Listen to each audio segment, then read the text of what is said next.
Okay, Chair, I've got my devices rolling, and the floor is yours. Okay, thank you, Anthony. So we'll call this meeting to order. This is the regularly scheduled meeting of the City of Morro Bay's Citizen Oversight Committee, acting as Citizens Finance and Advisory Committee. It's April 20th, 2021, and the time is 3:01 p.m. So we'll start with a roll call. Homer Alexander. Present. Bart Beckman. Present. Lois Johnson. Don't see Lois yet. Okay. Barbara Spagnola. Present. Tina Wiener. Here. Steve Peck. Here. And John Martin, I'm here. So we have 6 of us here. We have a quorum. Has anybody heard from Lois? Do you know if she's going to attend? Have you heard? I had a question from her earlier in the day, and I made the assumption based on the question that she was going to be present. Okay, so obviously she remembers it then. Okay. All right, so we'll go to the first item, committee members' announcements and presentations. Does anyone have anything that is not on the agenda but you'd like to speak to? Yeah, I do. There's several names I don't recognize here. Could they introduce themselves, or so we know who they are? I'll be happy to. Most of them are staff members. So Chief Cox just made his presence be known by his picture. Dana Swanson, you know, is our city clerk. Kirk Carmichael is our Recreation Services Director. And people are moving on the screens. Sandy Martin, you know, is our accounting and budget manager. Lori Stiltz is the business manager at the Harbor. Charlie Lowe is with finance and is doing the meeting minutes today. Scott Collins, you know, and Valerie Webb is our senior accounting technician who is assisting on the budget. And Doug Harbaugh is Sandy's interim replacement that I was going to introduce during my director's report. Okay. Thank you, Katie. Anyone else? Okay, hearing none, then we'll move on to the public comment period. Is there anyone in the queue, Anthony? Thank you, Chair. I do not see any raised hands in the queue. Okay, well, if there are members of the public watching, you can always ask questions during each agenda item, and we'll provide a time for that. So we'll move on to the consent calendar, approval of minutes for the February 18th, 2021 meeting. Are there any corrections or questions about the minutes?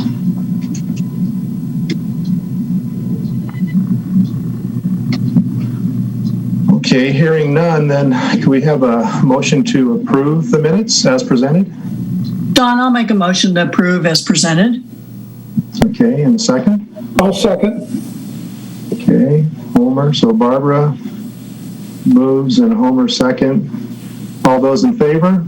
Aye. Aye. Any opposed? Okay, the motion passes 6-0 with 1 absence. All right, move on to item B1, which is the brief finance director update. Katie, the floor is yours. Thank you. I'm going to start out, and then I'm going to ask Scott to give a brief update on some of the important executive recruitments that are happening for the city. My update is mostly about saying thanks. I want to say thanks to Sandy Martin, who is also retiring sooner than Chief Knuckles is. Her last day will be May 14th. As you all know, Sandy has been a devil for the details and incredibly focused on making sure that we're up to snuff as it relates to our audits, and has really taken that role to a whole new level for the city. We haven't had any findings in the past couple of years, and I want to give credit where credit is due, and that is in Sandy's smart hands and feet and all the rest. So first off, I want to thank Sandy for her service to the city of Morro Bay. We are better served and better in better shape than we would have been without your fine and professional standards that you apply to your job every day. So thank you very much, Sandy. Can I stop you there for a minute? Yep. Thank you, Sandy. I think, Sandy, do you want to say anything? I agree with everything you said. Thank you, guys. I really appreciate that. It is a lot of hard work behind the scenes to make it all look uneventful at the top level. Appreciate it. Excellent. So thank you, Chairman and the rest of the committee, for your thanks to Sandy. And then I also wanted to introduce Doug Harbaugh. Doug comes to us with many years of experience. He's a seasoned professional in the nonprofit and school arenas. He is taken to the government sector like a fish in water, and so that's a really good indication of his ability to make this transition as smooth as possible. Doug is a local person. He actually knows Morro Bay well. He's spent a fair amount of time here. He lives over in North County, and we were lucky to find him. It was, as the company said, it was a needle in a haystack that we were able to find somebody local to fit into this particular role that Sandy has very big shoes to fill. And so we want to welcome Doug. I'm not 100% sure that you have a microphone. Yeah, I think, can you hear me? Very lightly. Okay, I will try to get closer. Thank you, Doug. Yeah. Oh, yeah. Sandy has left a trail of breadcrumbs that anyone can follow, and she's got it all lined up. It's not a slam dunk by any means, but there's a lot of work. But she has got it organized, and we are working together very well. I'm sad to see her go, and I just met her. So she's fantastic, and I'm going to add a different flavor, of course, but I'm going to follow the guidance that she has set up and the systems she has set up in the office here, and I think there's no reason why I cannot be successful with the way that she's left the department and all of the files and all the procedures that she's put in place. So I'm real happy that I'm lucky enough to join in. I have started at other financial firms where I had up to one day with the outgoing person. So I know what Sandy went through 5 years ago, and she and I are making sure that doesn't happen again. And so, like I said, she's left a pretty good legacy and big shoes to fill, but I'm going to do my best. And then on that note, thank you, Doug. We're really happy to have you, and I'm going to turn it over to Scott to give you some updates on their personnel news. Thank you, Katie, and thank you, Sandy, for your service. We are going to miss you quite a bit. Just want to give 3 quick updates. I did select a new Public Works Director, Greg Kwolek from the City of Pasadena. He'll be starting here on May 10th. There's a press release on the city's website if you want to read about Greg. The Wharf Program Manager, Eric Caceres, has left the Corollo firm to help run his family's small business.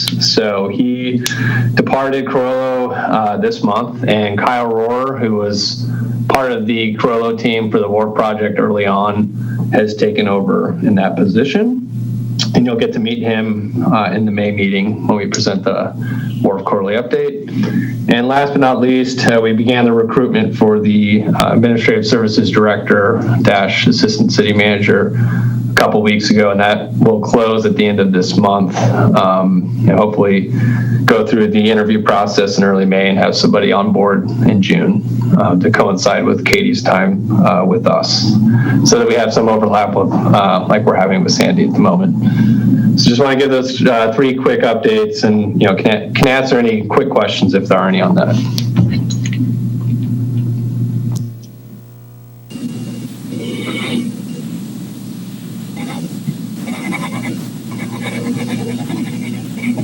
That's all I got.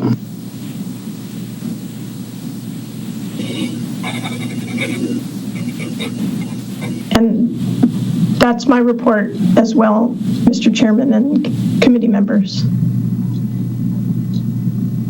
Okay, thank you, Katie. Does anybody have a question for Katie? Okay, then we will open it up to any public comments or questions. Anthony? Yes, Chair Martin. I see Jeff Heller with his hand raised. Let me go ahead and mute him. Thank you.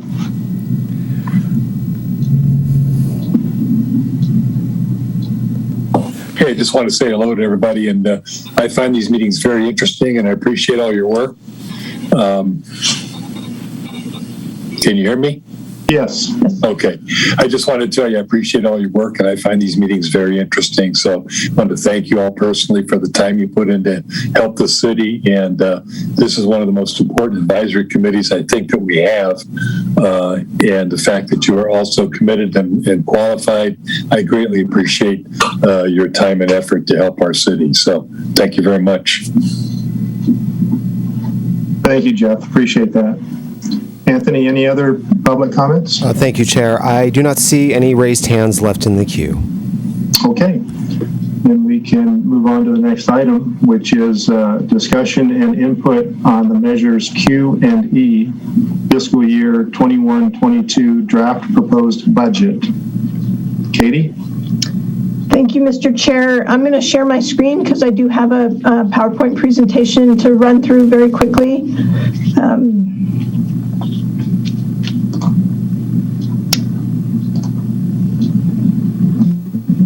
And here we go. As you can see from the materials that were provided to you, the council adopted, and we are putting before you, proposals related to the expenditures for next fiscal year, related to the expenditures of sales tax resources that will come to the city next year. As everyone knows, Measure Q was adopted in 2006. Measure E was adopted last November, so November of 2020. And there's quite a bit of overlap associated with what is outlined in these general tax measures for expenditures. And so they represent informal input from the community about what they would like the dollars to be spent on. And eventually the decision based on your input is in the council's hands to make that policy decision about where to spend those dollars. In order to try to streamline the process, the staff asked the council for some policy direction as to the potential uses and how to prioritize those uses. There's more uses and more need than there are dollars available. And so we asked the council last Tuesday night to give us some guidance as it relates not only to the priorities, but as also to the process that they wanted to affirm and confirm, particularly as it related to the use of one fund and CFAC's role in that. What's up on the screen now represents the principles that the council adopted during that meeting, and it really reflects the, I would say, whoops, sorry about that. The overall uses, so the first one is to maintain public safety services by funding positions and other types of expenditures associated with the fire department, the police department, and the Morro Bay Harbor Department, personnel and equipment, in addition to fire headquarters debt service, which has been ongoing for a number of years, as well as the fire engine loan repayment. Katie, can you hear me? Just to let you know, the Zoom frame obscures part of your presentation. Okay, let me try to. Not for mine. For me, it's fine. So I'm not. Oh, really? It does mine, so it may be my inability to manage the Zoom technology. Let me, I stopped sharing so that I can maybe get a little bit better. Maybe we have old computers, Homer. I'm not going to make a lot of brains, one or the other. Well, that's granted, yeah. John, I think you have to minimize all the folks. There's a different selections you can have for how the rest of the Zoom folks show up on your screen. You can minimize that. So, Katie, why don't you pop it up again and see if you can find that. Okay.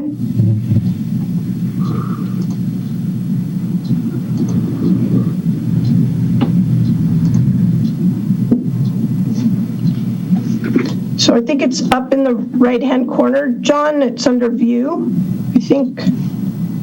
Okay, now I can see it. Now it's up on the top. Okay, got it. Thank you. Nope. How does yours look, Homer? I'm afraid to touch it.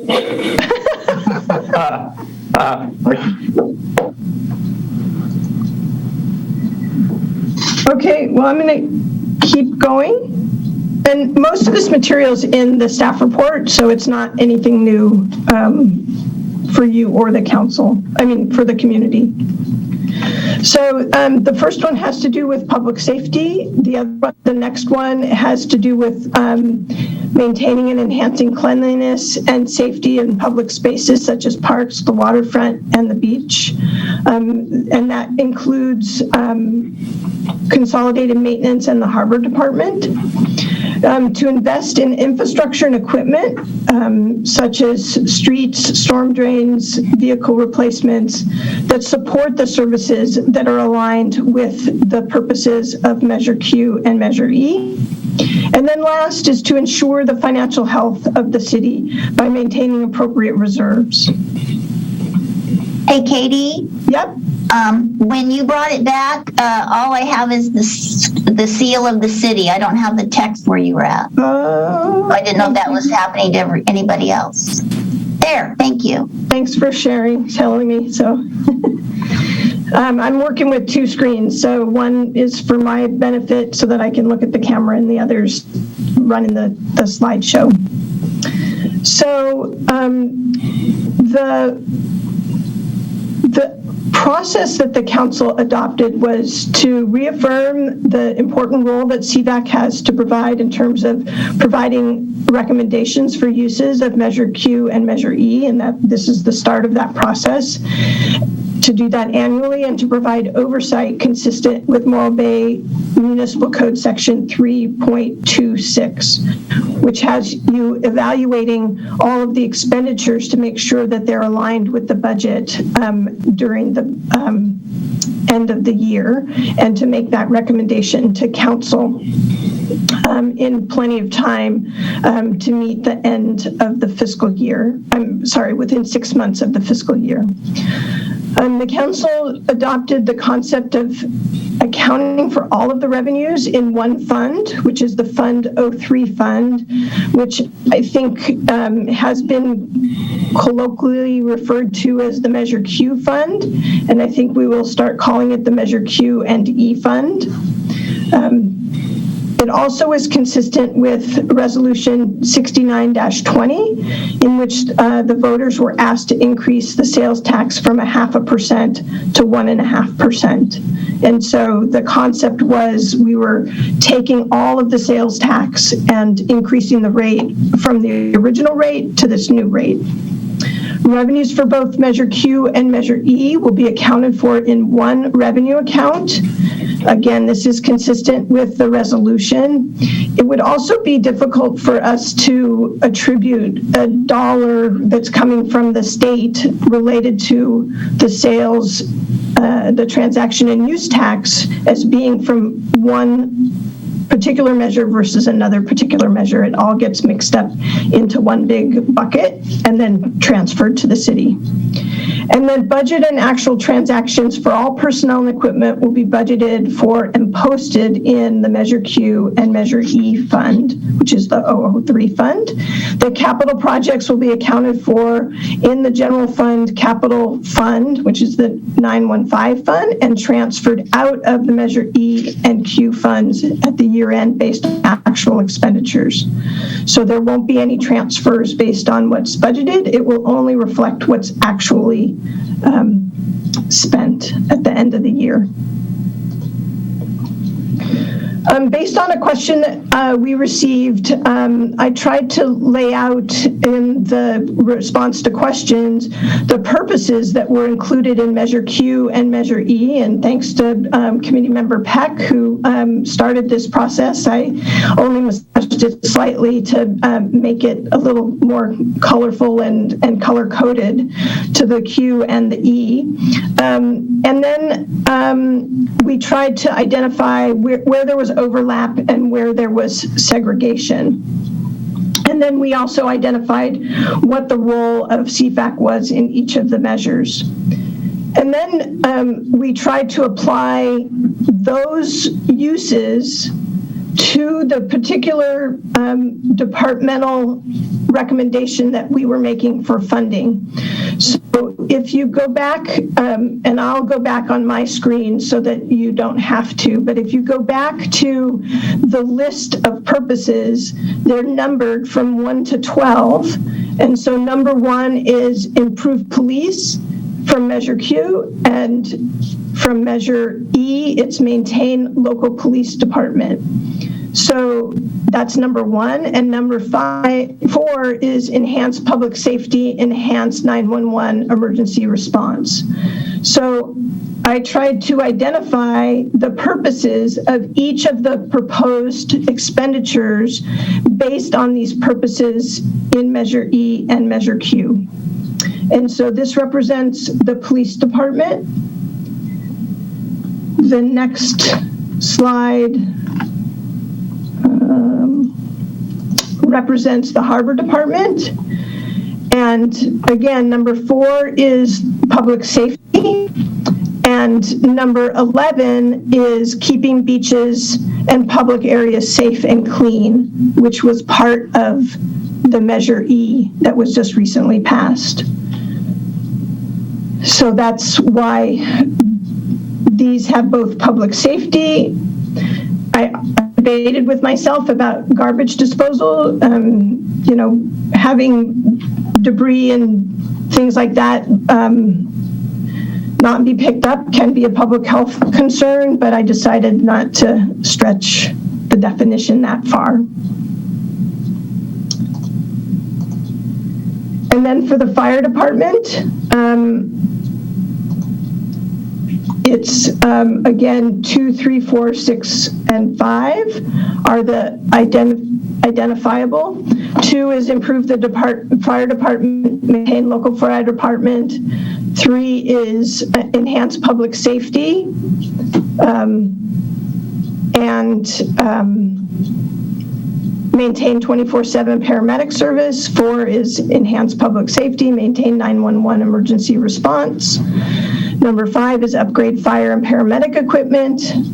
Number 6 is enhancing public safety fire stations. And those are the predominant ones that are identified for the fire department. For For Public Works, there are a number of investments that are being made, and again, the array of investments are associated with keeping the street maintenance and pothole repairs, improving storm drains to protect the bay. It's keeping beaches and public areas safe. That really has to do with consolidated maintenance. Other general city services is one of those areas where, as an example, the environmental programs manager position is really an other service, but it also is a public safety because we are keeping the waterways and the ocean clean from debris and runoff and those type of issues. And then 11 and 12 are retaining and attracting businesses and keeping the beaches and public areas safe. The retaining and attracting businesses was one where I, again, debated with myself about whether it was appropriate to include it. I actually think it is, because when we have a clean and safe city, it's more attractive for businesses and visitors alike. And so that's why I thought it was relevant to have the retaining and attracting businesses associated with many of the items that are associated with our friends in Public Works who are keeping our public spaces clean and safe. And then you'll note that there are a number of positions that are included in this particular request, and a lot of those go towards achieving things like the street maintenance, the pothole repairs, the storm drains, the other types of work that needs to be accomplished to actually build the capital projects, to actually buy the things that help us to improve the city's look and feel and safety.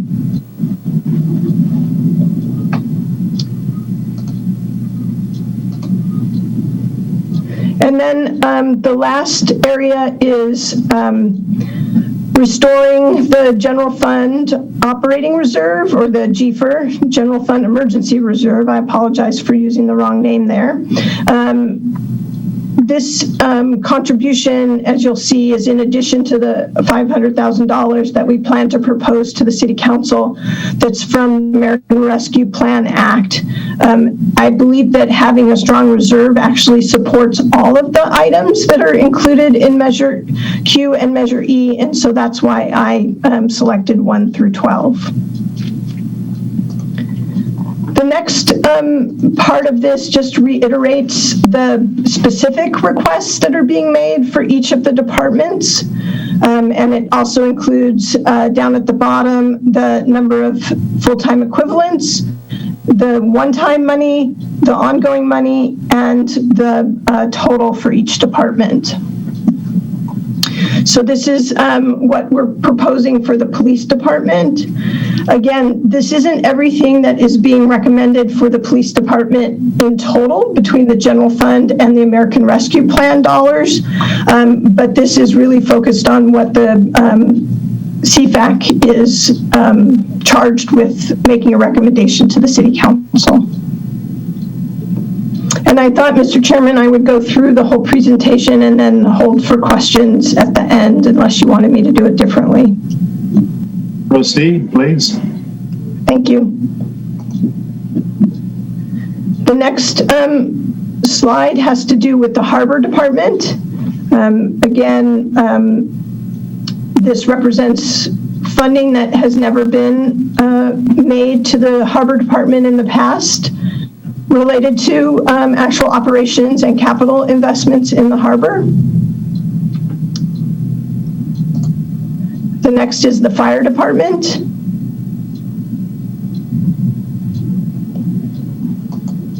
The next is the Public Works Department.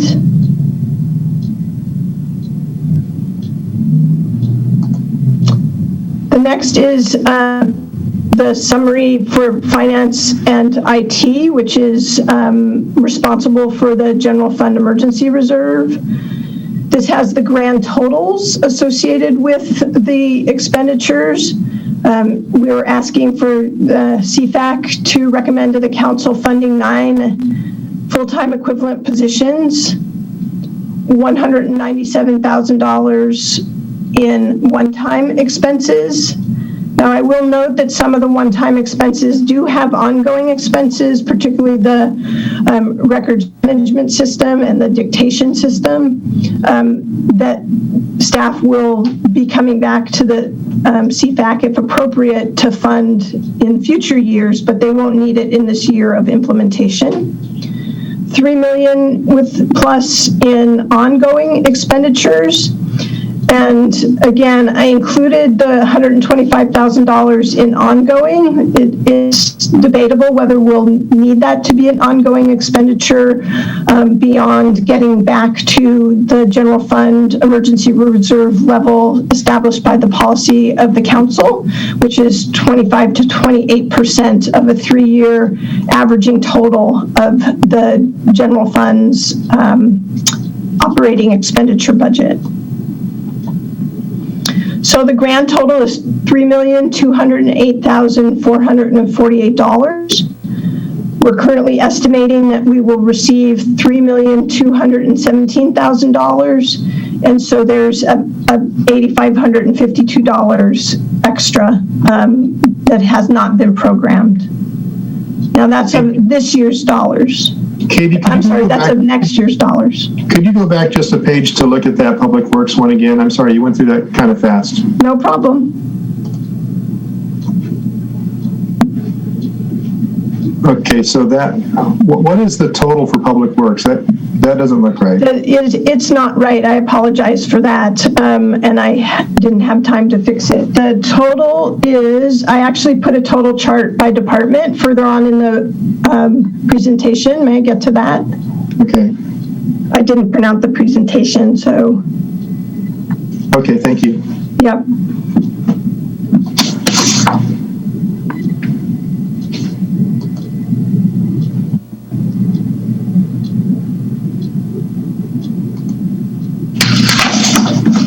So I wanted to break this out in terms of general fund operating expenses, which is $1.7 million, general fund capital, debt service, or vehicle replacement, and that's $1.254 million.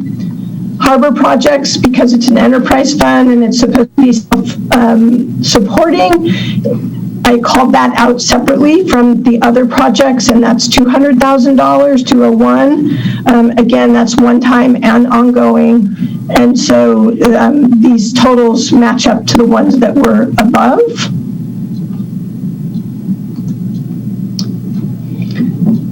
We're making a proposal to the CFAC and ultimately the council, if CFAC recommends this, to use the reserves. We've talked about the reserves that are built up in the Measure Q reserve as of now, that we spend $600,000 as our matching fund for design and environmental review for the Highway 41 intersection improvements. It's commonly referred to as a roundabout, but that's being part of the design and the environmental review that's being done right now. So here's the correct allocations by department. Mr. Chairman, the actual amount is $1,854,776. And just so you know, the total matches these totals. So even though that one cell was the incorrect number, these totals do match with the other totals that are on. So they've been verified and cross-verified in 2 different ways, across departments and then across the totals. And Katie, what that Public Works Department amount, what of that is capital? Of that, it's $1.2 million. Okay, of the 1.854. No, I'm sorry, it's 1.150. Okay. Check. Thank Thank you, Mr. City Manager, for your very good question.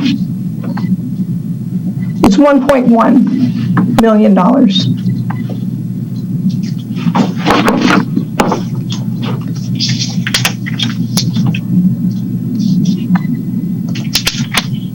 So the key question for CFAC today is, does CFAC have any input or feedback on the proposed Measure E and Measure Q uses, which is consistent with the requirements in both measures? And that, I close my presentation, and I'm happy to take questions. Okay, Katie, thank you. Well, a couple of our members did submit written questions to you, so let's start with those folks. Steve Peck, why don't you go first? Thank you, Mr. Chairman, and thanks, Katie and staff, for the presentation and the quick response to my questions over the weekend. I kind of started with the idea that we ought to keep the faith with the electorate in making sure that the money is spent on the things that we told them they were spend it on. So I went through and developed the purpose and use of funds that are in each measure, so we could get an idea, and for my own purpose, what's on that list and what isn't on that list.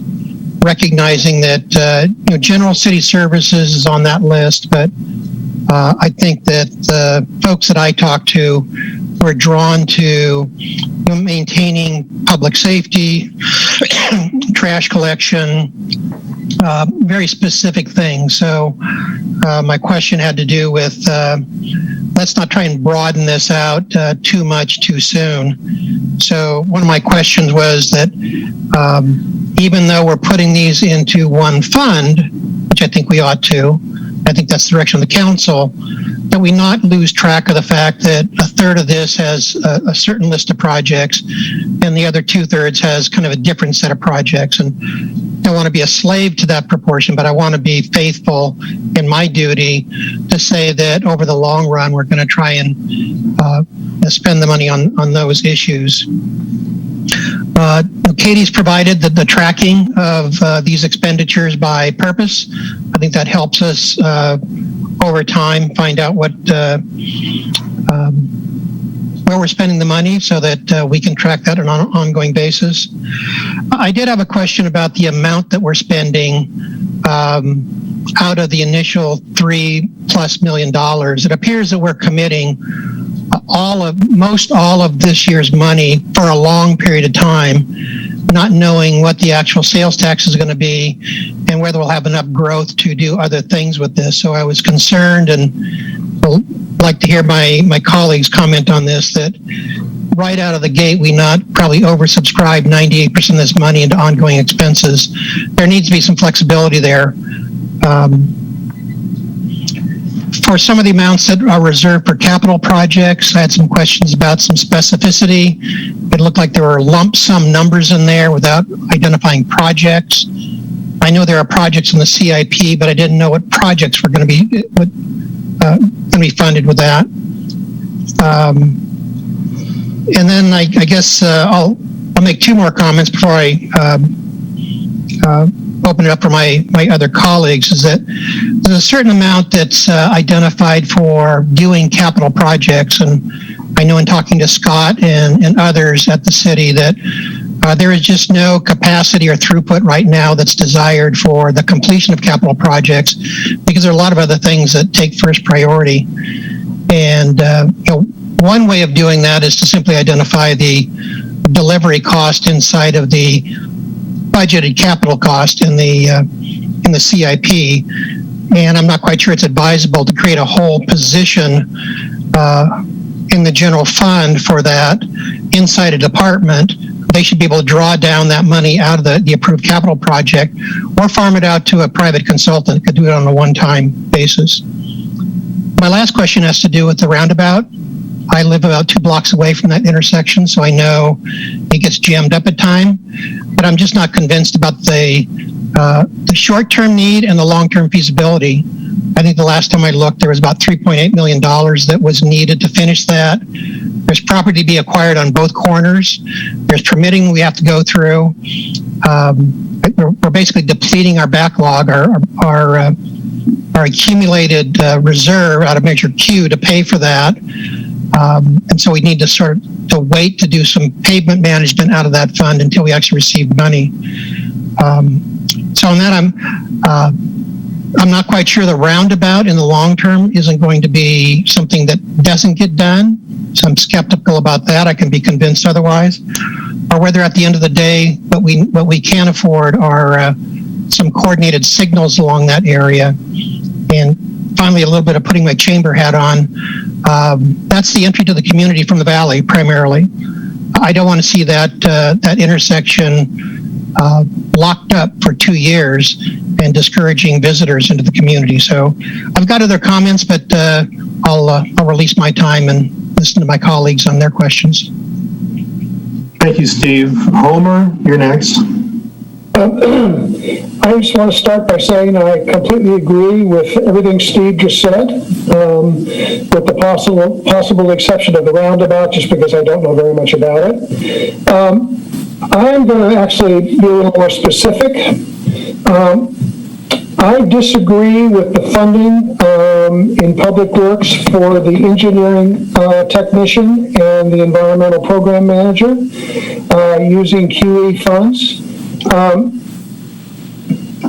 The word engineer was never mentioned in any of the literature, either it was set by the city or by the campaign committee regarding how this money was to be spent. I don't want to change the head count.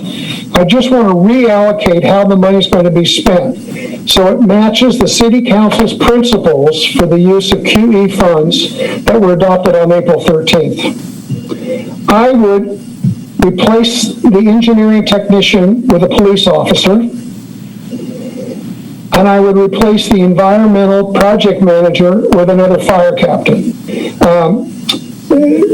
That doesn't quite equal. The difference is about $37,000, and I would make up that difference by reducing the 600,000 storm drain projected budget by 37,000, or coming up with 2 less expensive police and fire department personnel. That way, all of the extra money generated from Measure E will go to police and fire. And I don't think that we know that at least 2 of the citizens are paying attention to this based on their emails to us. And I would imagine others, and I guess people would feel more comfortable if it appeared that all the money was going to public safety versus to engineering.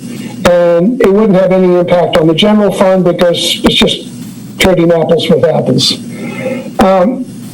I would make a suggestion to Katie that in the justification section for the floating firefighter and the overtime and reserve costs, that you broke those out in the answer to my question. I would go ahead and just stick those 2 numbers in the justification column, just so we'll know, the committee will know in the future what's what.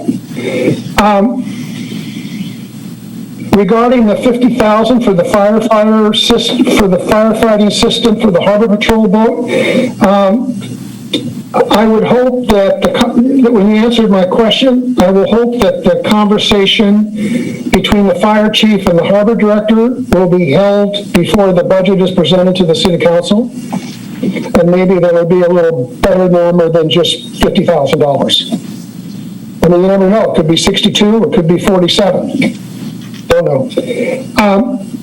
I guess one of the big ones, though, is I disagree with the $600,000 budget for storm drains.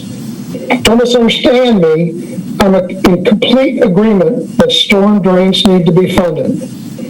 I just am opposed to including a number like 600,000, which looks to me to be very arbitrary. I was on the City Manager's Blue Ribbon Commission in 2018, and one of the things that we spent quite a bit of time on was the One Water Plan. And in the One Water Plan on page 293 and following on 295 is a spreadsheet that details out all the storm drain projects. In the first 5 years,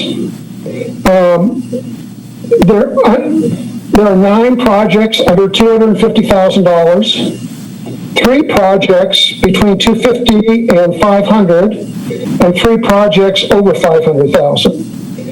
In the next 5 years, there's 10 less than $250, 1 between $250 and $500, and none over $500. My point being is that rather than budgeting $600,000, I would think that more work could be done and that specific storm drain projects could be budgeted that could be accomplished in the next fiscal year, so that the people that agreed to pay the higher sales tax are going to get to see some things done.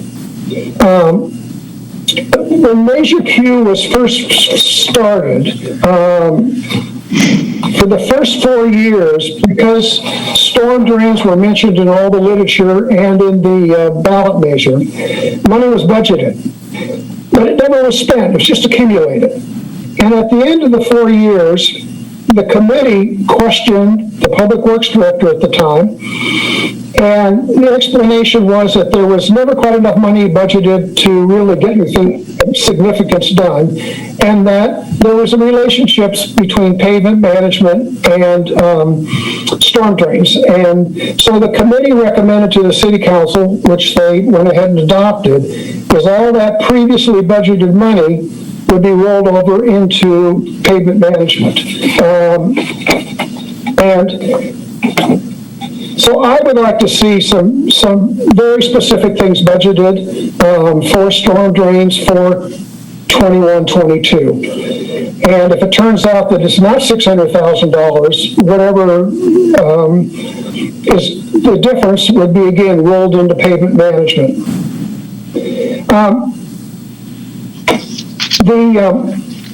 The last thing is in the mid-year budget that this was approved,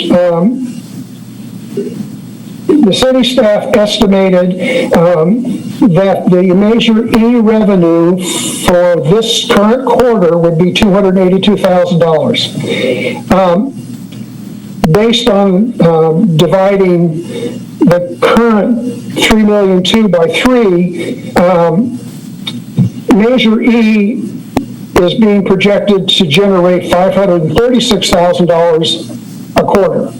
So in other words, in the fourth quarter of this fiscal year, we've estimated $282,000, and in the quarter that begins on July 1, we've estimated $536,000. So you can see there's a big difference there. I would suggest that the $125,000 that is being proposed for the emergency reserves, since the City Council has already said that they want to use the Measure E from this quarter for the emergency reserve fund, that the 125 will be covered, and that this 125 can be rebudgeted to fit into pavement management. Again, more money for streets, which I think everybody wants to do. And finally,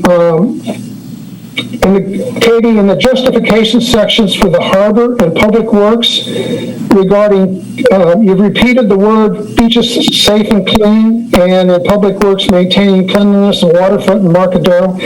You may want to adjust those justification explanations a little bit. Between those two departments, you've allocated a little less than $400,000 to keep the city tidy, and that's on top of the money that we spent last summer. So maybe you want to just look at those, and just so when people read them, they don't think that, somebody's down scrubbing the sidewalks every morning with a toothbrush or something. Anyway, that's all I have. Thank you, Homer. Barbara, do you have any comments or questions?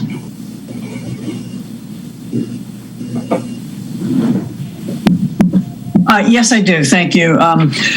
Thank you, Homer and Stephen. I'm very much in sync with almost the majority of what was stated. I think that was very well articulated. So my main comment is, in addition to supporting the last two gentlemen, is basically with the Harbor Fund and the allocation of costs to a specific enterprise fund. And while I recognize that the City Council has adopted principles that include some of those activities, my concern is more that it's an enterprise fund. And perhaps I'm oversensitized to this because I served for several years as well on the WRF advisory committee. But I'm concerned that we're putting in, setting a precedent and putting in money into an enterprise fund that perhaps should be self-supporting. And so that's one of my main concerns. And I also agree with the comment made about being very responsive to the electorate in that all of our Measure Q activity, as Homer said, over the years, we've tried to focus on the public safety and the street maintenance. But with the new, with your allocation for the public safety and the fire, it's not really increasing the personnel in those departments. If it's really more just backfilling to the general funds. So it could leave the community open to, well, what proportion of this new revenue is really being spent to enhance public safety? So that's also a concern I have. On a more personal note, I've been going down to the college a lot for the track, Cuesta College, and it's so refreshing to see all their little signs around there about what the, I think it was 2018, the property tax increase and what that money was spent on, and you can actually, it's very visible. It's so I agree with Homer's thing about being very specific, doing some things and doing them right now. So I think that's pretty much my comments. But like Stephen, I'd like to hear a response from our colleagues and what everybody else thinks about some of these items relating to use of the funds and how they're identified. So thanks, John. Thank you, Barbara. Bart, let's go to you next. Okay. I'm not sure that in general we can do this discussion justice in the time we have. We previously had spent probably 20 minutes on minor $15,000 items, and now we're being asked to comment on millions of dollars. So let me reduce some of my comments. Relative to, as I understand what we're doing with Q&E as far as the overall fund, it is one fund, and as much as Stephen's comment, I understand where he's coming from, but if we were to apply that to what we did for Measure Q, we would have been spending money on storm drains over the years, and we spent $0 over the years. So that concept really, I don't think is going to apply. So unless we're actually going to collect money and put it into different buckets, it all becomes commingled. So we can think about that, but it's basically, as I understand it, it's a bucket of money with no delineation. So it literally can be spent.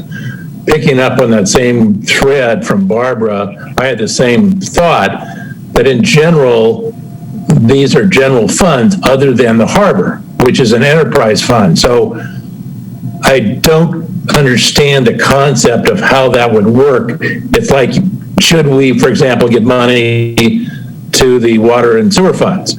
And so I'd like to know more, almost legally, relative to that fund, if that makes sense. I definitely like Homer's idea of the storm drain projects. Let's get very specific. I would like to see a 10-year plan. And as much as the documentation tries to suggest that the city has had long-term planning, they have not for capital projects. So it's misleading to suggest that there's 10-year planning, because it implies it's been 10-year planning for how we would fund things like storm drains. But I do say let's get this in pieces, and let's get a very specific list for storm drains for 21-22, as Homer suggests. And then at the end of that fiscal year, let's see how the Public Works managed the money. Because if you look back in 2015, money was collected to replace the nutmeg tank. It was said to have been done in 2015, and here we are in 2021, and we've only done some engineering on that one project. I could pick many others, but that's one example. The other thing on the roundabout, I've heard that number is now 8 million or north of 8 million. I'm not sure if that's right or not, but somebody had told me that it's north of 8 million. So I don't know what part of the 8 million is the 600,000. It sounds like that's engineering. Well, if half of the engineering is 600,000, that makes the 8 million probably seem reasonable. So why would we want to commit 600,000 unless we know what the full commitment's going to be and where we're going to get that money? Because if it's 8 million, where's it going to come from? So that one item alone, I totally agree with Stephen. I think that really needs a lot more scrutiny than, whatever we can give it here. And where does that 600,000 fit into whatever the total cost is? And Homer did address one issue I had on the one water plant connection with storm drains. So I will look at that, but I do agree that at least let's start getting this off the ground and plan for at least 21, 22 for which storm drains we're going to manage. And then when you get to the end of that year, let's see how the city council actually manage the $600,000 expenditure. And I will pass on from there. As I said, I think we can't do justice to this whole conversation with the time we've got. Thank you, Bart. Tina, we'll go to you next. Yep. Okay. So first of all, I agree with any number of things that were said here. I certainly agree with Bart's point about time. I find it kind of absurd, actually, that we're trying to have a conversation of this magnitude in this time frame. Granted, I'm the most junior person in this city service, but the truth of the matter is this is a voluminous amount of information and topics. So I'm stating a very strong concern about that. Secondly, I'd like to go back to the beginning for a minute. Katie, you presented a chart with the purpose and use funds, and you're still with us, right, Katie? Yes, I am. And they are numbered 1 through 12. And I want to make I want to be completely crystal clear. Is the 1 through 12 also the prioritization that you mentioned? Okay, because for some reason I'm missing part of the presentation. I've looked it all over, I've printed everything, but some of the very first slides you had where you matched the purpose to the departments, for some reason I don't have those, but that's just a footnote I can deal with after this meeting. Okay. But I want to be clear. Just so you know, Tina, it's the attachment to the responses to the questions. Okay, because I am looking at that, and you can't tell that I am, but I can see the 1 through 12, and I can see this. It's another document. So okay. On my email from earlier. Okay, maybe I missed 2 PDFs. That's probably where I screwed up. I probably didn't get my second PDF. So, but to my colleagues, are we all in agreement with the way the matrix has been created for Q and E in terms of these 1 through 12? I want to start at the basics. I'm assuming from everyone's questions that they jump to the conclusion that they are, but they're really debating within those given categories or purposes whether or not they agree with where the money is being spent. So just a question to my colleagues. Are we in agreement with this matrix in terms of Q and E? I don't think it matters on Q and E. They're commingled funds. So other than sort of a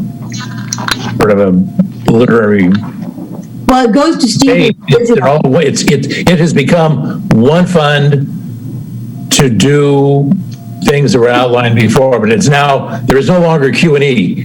It's one fund. Well, and my point being that, to Stephen's point earlier, that there's a presumed percentage of spend between the two, and this gives us some way to potentially, quote unquote, understand the prioritization. So my next question is, is I'm confused about how things were prioritized. So I'm very much dealing with basics right now as I'm drilling down into my specific questions. So when I look at the detail for the fiscal 21-22 Q&E proposed uses, am I to presume that police are the number one priority? Am I seeing that in expression of priority by department? And then the last would therefore be the last department, finance and IT, or am I incorrect? Did that make sense, Katie? I'm sorry. Yeah, it makes sense to me. I haven't gotten a chance to jump in yet, so I didn't know if it was my turn to. Yeah, go, please. Yeah, okay. We should probably wait until everybody, since we waited on every other member, we should just wait, and hopefully somebody's taking notes. I am. Okay. Okay, you mean this is what you want, Scott, this to be more like a general thing than a specific thing? Oh, no, you everybody give their comments or questions, I guess, and we also need to take public comment, but we'll wait to respond until, Chair Martin tells. Okay, that's fine. The reason I was asking actually was to help me clarify my points, but I will jump into my points.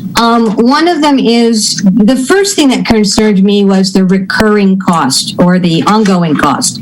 And the idea that a commitment, what does a commitment this year mean to a next year cost? So, for example, I pick any ongoing cost. I'm looking at, it doesn't really matter, if it's public works or whatever. Any ongoing cost that's in the ongoing cost column as a proposal, what exactly does that mean regarding next year? Does it mean the same amount would be committed? And I know in one case there was a differentiation about the money might not be needed long term, but I'm confused about ongoing. If there's a presumption that there's roughly about 3.2 million being generated annually by these Q&E taxations, then in fact, are we sort of amortizing that against the future? And it plays back to my prioritization question, because I would like to understand the prioritization of how we would spend this money, because at least to me, it appears that there is a great need for a lot of money for any number of reasons.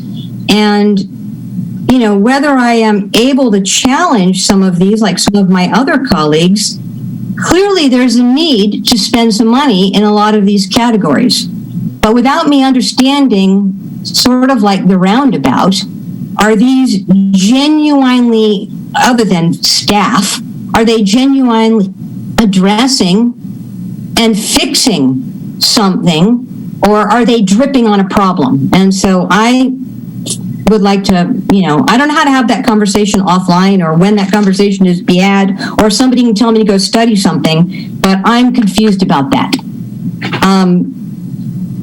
And then I don't want to take a lot more time. That roundabout conversation, where my lack of information and knowledge comes in, is why is a city responsible for that particular junction between two highways?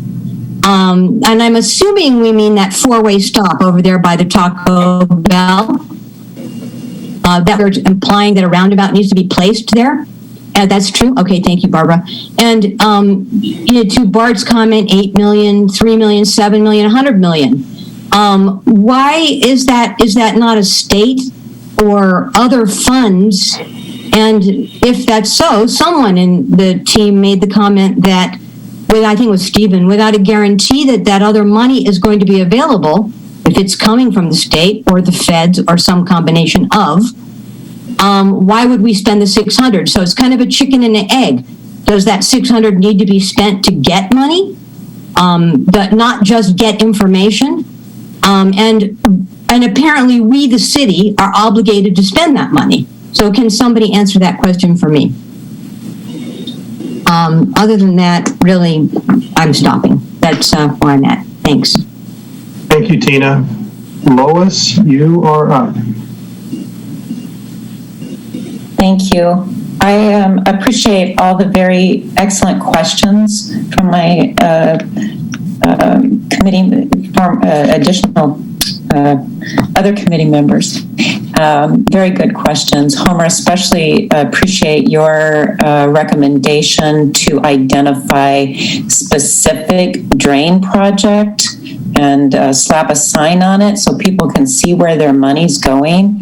I think that's an excellent idea.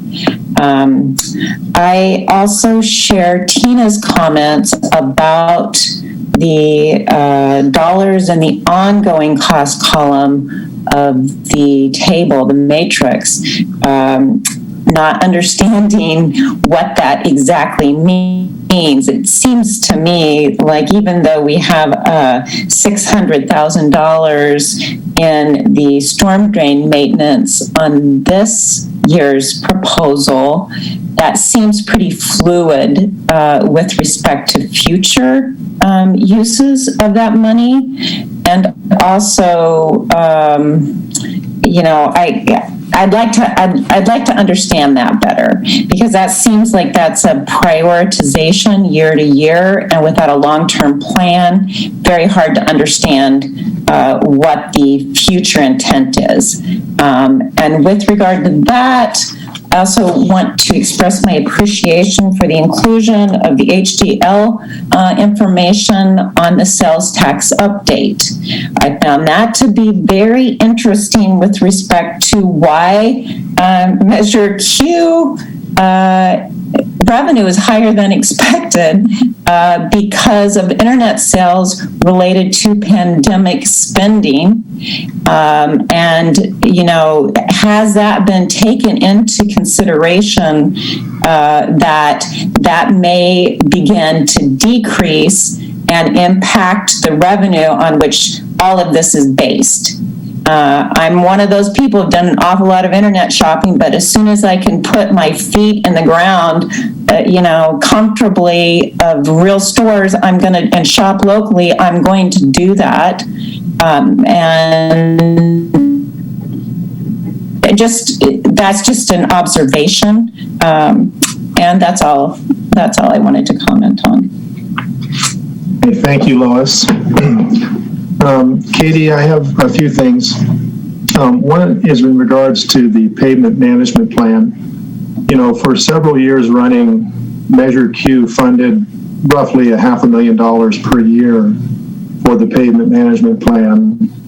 And last fiscal year and this fiscal year, so it's 2 fiscal years in a row, no paving has been done because of COVID and the uncertainties and the financial hit to the city.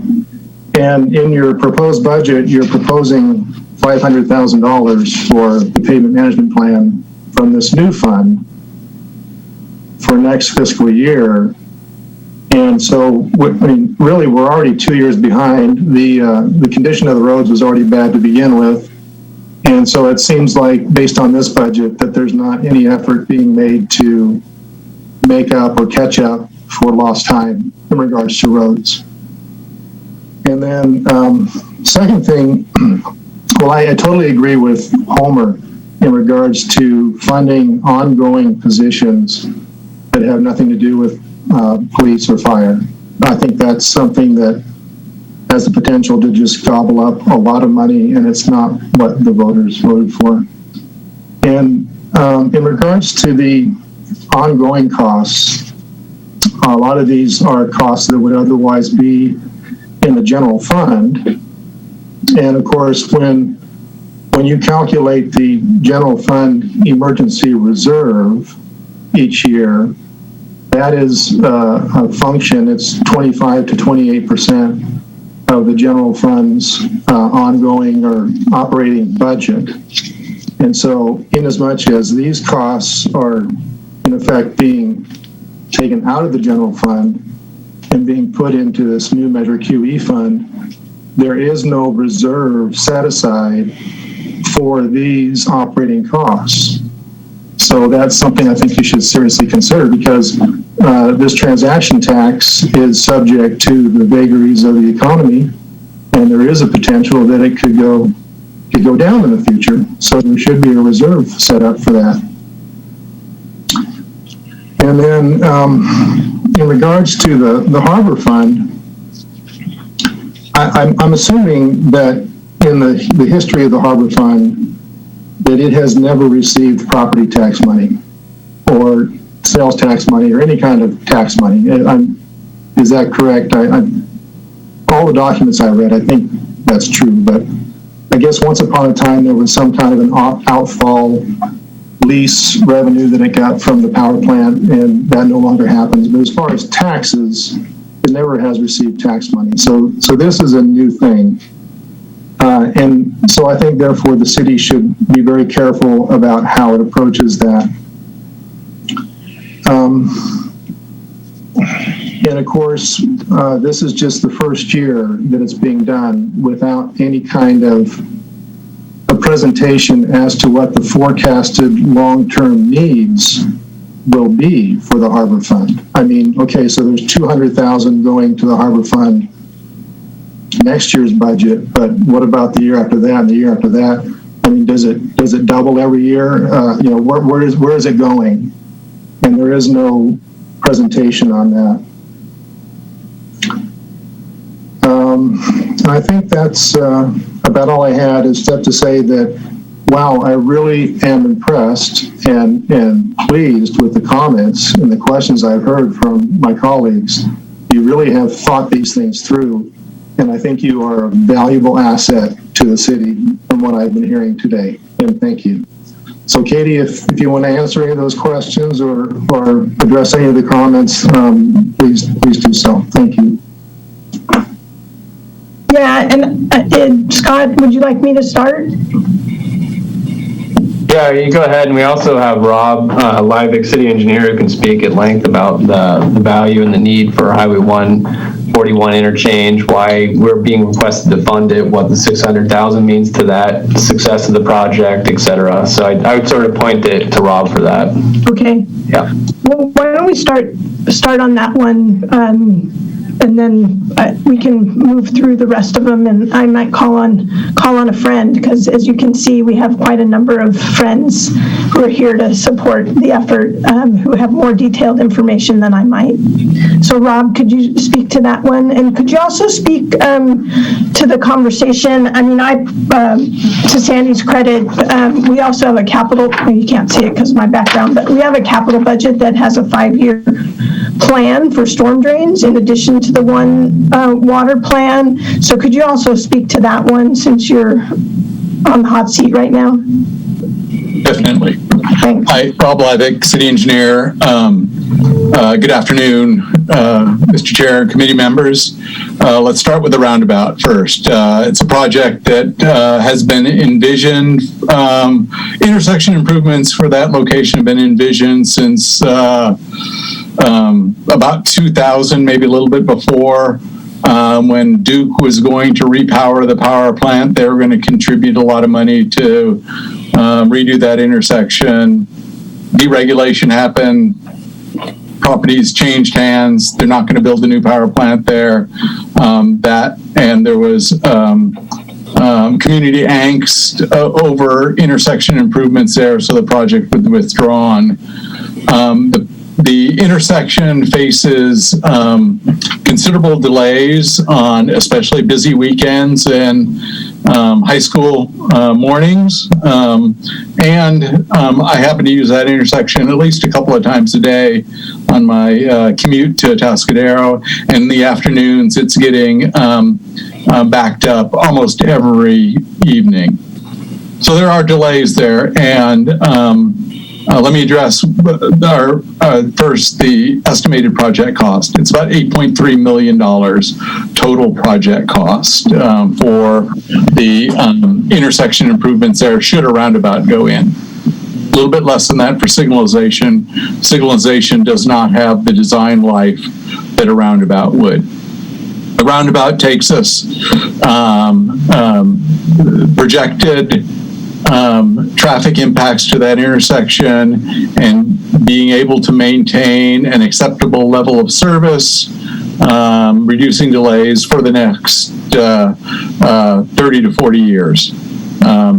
A signalized intersection probably blows up in about 20 years, where you start dropping to level D and below for level of service. So Rob, just let me hop in and just either with a thumbs up or a thumbs down. Does everybody know what level of service A through F is, or are we speaking to a group that? So there's some folks who are more informed and some that are less. So if you could help folks understand the basics along the way. Okay, sure. Level of service, I'm just going to very simply define it. An A is good, so no delays going through the intersection. An F, it might take you, I'm going to exaggerate, a week to get through the intersection. Probably not that long, but it's a long time to get through that intersection. Unacceptable delays. And the useful life of the intersection means a degradation from A to F. An unacceptable level, typically a C or D would be something you would not want to see at that intersection. Long delays. Thank you. Funding of that project is proposed from a variety of sources, including local, state, and federal funds. So we have local funds mainly made up so far of development impact fees over the years that have paid for that particular intersection improvement. State funds, the state transportation improvement funds are being proposed for that intersection. We have urban SHA, state highway account funds that are being improved for that intersection. Rural highway funds are being allocated to that intersection, and federal funds, congestion management relief funds, or CMANC. Air quality funds, basically, because as people are delayed at that intersection, their vehicles are idling, which causes an increase or decrease in air quality, increase in pollution there. So we qualified for CMANC funds. Thus far, we have about half of the project funding in place. And need about $4.1 million to deliver the project. The $600,000 is our share of the remaining funding that has been estimated for pre-construction costs, design, basically design costs, preliminary and final design costs. It's been estimated at about 25% of the project costs, $1.25 million. Currently, the project is in the PA and ED phase, another great transportation acronym. Project acquisition and environmental determination phase. Preliminary design is near complete, and hopefully within the next week or so, the environmental subconsultant will be out there doing some archaeological testing to finalize the environmental determination. There are two.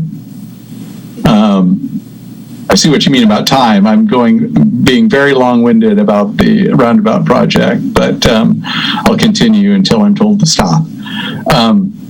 Environmental determination, there's two environmental processes that we're going through because federal funds are involved. We have the NEPA process, which Caltrans is lead agency on, and the CEQA process, the state environmental process, where the city is lead agency on. We'll also go through coastal permitting before we can deliver that project.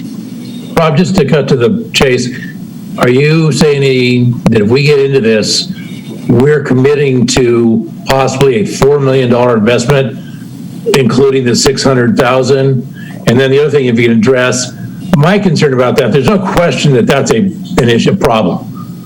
But we can't handle, when I say we, our community, cannot really handle the roundabout over on Morro Bay Boulevard. And this roundabout is going to be dealing, so people can't figure out when to get in the queue. And now twice a day, we've got high school students who don't really watch where they're going across these roads.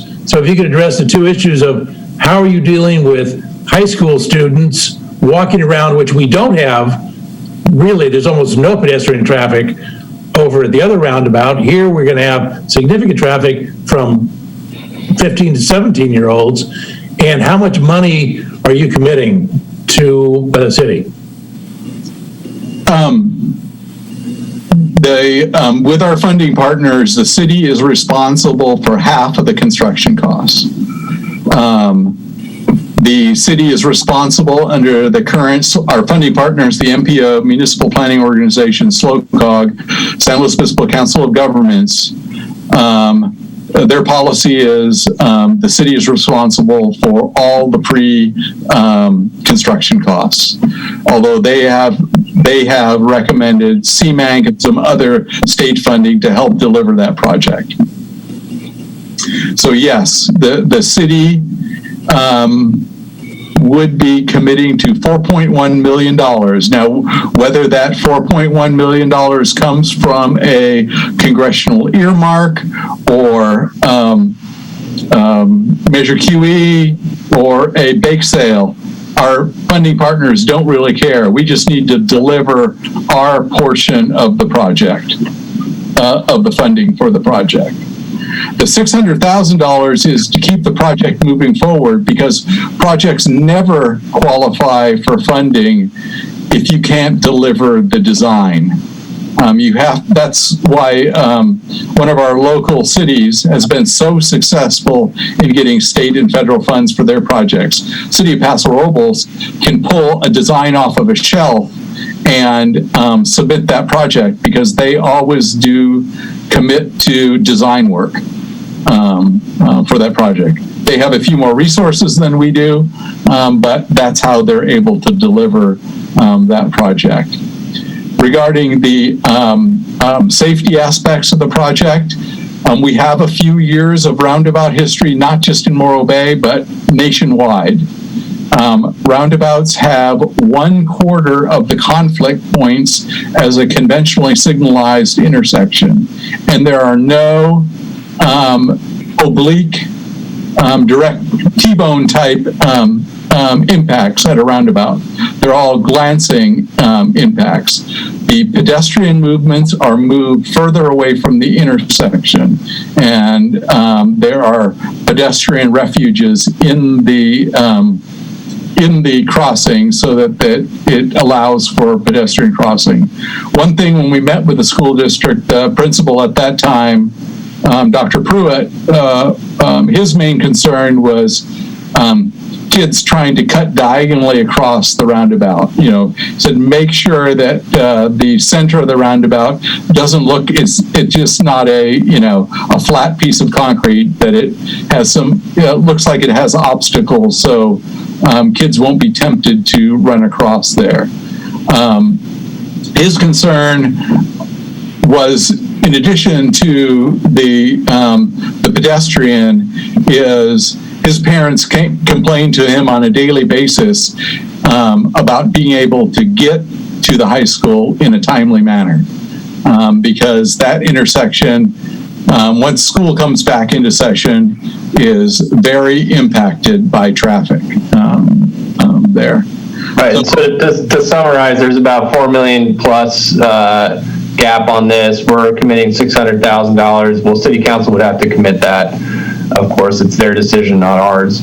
And SLOCOG is said, at least their staff has said that they'll find ways to split the difference on that remaining $4 million with us. And we also are submitting that project for federal earmark consideration with Harbaugh's office. If there's a battery project in the offing, they probably could contribute some impact fees to that. The hotel project across the street from the high school, or right next to the high school, is putting forward impact fees for this project as well. So it won't be a singular Measure E or Measure Q focus, but just we're seeking some support from that to help move this project along. Yes, it's going to take a multitude of funding sources to deliver this project. As with most transportation projects, it's not the same. Transportation projects aren't funded the same way they were 20 years ago, where majority transportation projects, in fact, maintenance projects, were funded by state and federal money. Now it's up to the local agencies to fund those projects. And, regarding whether it's the state's responsibility because it's a state-to-state route, I think their argument is it's city-induced traffic that has caused most of the problem at that intersection. Hey, Rob, we haven't met, but thank you. That answers my questions about the process and who owns what in the responsibility, but I am a little confused about the time frame. If we were to have the 600,000, it sounds like within the next week or two we would start. If you were handed a check today for 600,000, when would the project kick off from our perspective as a city? So we're completing what I said, the PA and ED phase. That'll be complete likely sometime in the fall, winter timeframe of this year. Then we would commence final design, which will probably take at least a year to complete final design. I think we're talking beginning construction near the end of fiscal year 22-23 and continuing on probably somewhere about a year construction period. If our Vineyard 46 roundabout is any example, to build the retaining walls and the road improvements required for there. We do have a couple of pieces of right-of-way that we'll need to acquire. One at the vacant lot that supposedly will have a Sonic Burger there at some time in the future. They've been conditioned to dedicate that right-of-way as part of their entitlements. And then we have a minor, maybe 70 square feet of right-of-way at on the Chevron side that we'll need to acquire over on that corner. And then Do you want me to move on to storm drain? looks like Homer might have a question on this one. Rob, is there a drop dead date to finish the preliminary design? Yes. We need to have the preliminary design completed by, and all the invoices submitted to Caltrans for reimbursement by April of 2022. And in the interim, if the city doesn't have the half of the construction costs at that time, what happens? Likely, SLOCOG will recommend defunding the project, and they'll move that money to other more viable projects. So basically, the city needs to commit to the half of the construction costs now, or risk losing all of the work that has been done on the preliminary, all the money that was invested in the preliminary design. Is that, I understand that right? I think we would complete the preliminary design. There's funding in place to do that. If the city could commit to design work, we would likely try to complete that design work and then go out for other sources of funding. That would be my recommendation if we're not ready to commit for the construction costs. And like I said, we're not putting all of our eggs in one basket. We're looking for multiple funding sources. The reauthorization of the Surface Transportation Act through Congress, the infrastructure bill, and then local money, and then splitting the half of the half with SLOCOG to deliver the project. But you understand my concern is that there's a risk. The money that's been invested so far, plus another 600,000, potentially could be at risk. Yes, I do understand that. And yes, it is at risk. But hopefully everybody else, all the other decision makers understand that too. We can make sure that perfectly clear, there is some detail of this project in the 2021 budget, pages I-8 and I-9, in case anybody wants to go back and read that historical document. Right. Rob, do you want to provide a quick overview on storm drains? Sure. There's questions. The One Water Plan does provide a 20-year capital improvement plan for storm drain improvements, and which amounts to $13,647,000 over 20 years. So about $682,000 per year, if you divided up those 20 years equally, would be the amount of for storm drain. That includes about $100,000 a year for what I would consider more maintenance activities, so replacing degraded storm drains. Based on our recent experience with a couple of failed storm drains, I think that that number is inadequate. We have a short section of storm drain off of Elena Street between Juniper and Koa that has failed. Corrugated metal pipe that's about 50 years old. We're probably going to spend a couple $100,000 on just replacing that couple 100 feet of pipe there by the time we're done, said and done with everything, restoring the slope and fixing some erosion damage that has been caused there. So the $600,000, yes, it does appear to be a placeholder number, but it is very close to the average amount that the One Water Plan accounts for. Now, through the budgeting process, we will propose specific projects that will use that money. In fact, we have some funded projects in this year's budget, funded for design only, and then a slew of unfunded projects, that first 5 years of projects that Katie mentioned earlier that are in this budget. The amount of money that we have available for those projects only delivers design for those new storm drain pipes and does nothing to replace any of the deteriorating infrastructure in the city. Homer? FYI, Rob, since you have memorized the bottom line of 13 million, you probably haven't memorized the detail. You've got the One Water Plan has $328,000 budgeted for Elena for this next year. Yes. The other question I had, has there been any effort or any attempt to overlay storm drains, sewer collections, water pipes, and the pavement management plan? No.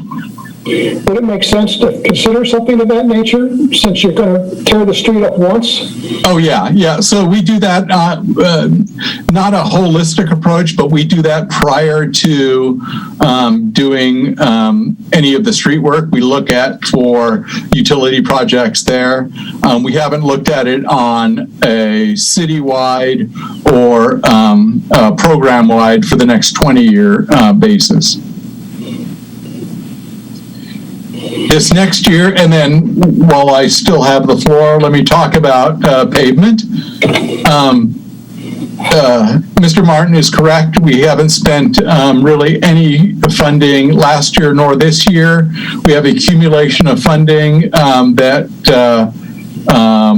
is still in this year's budget, and the council at mid-year added, I believe, I'm going to get the number wrong, about $140,000 additional dollars to this year's pavement management plan budget.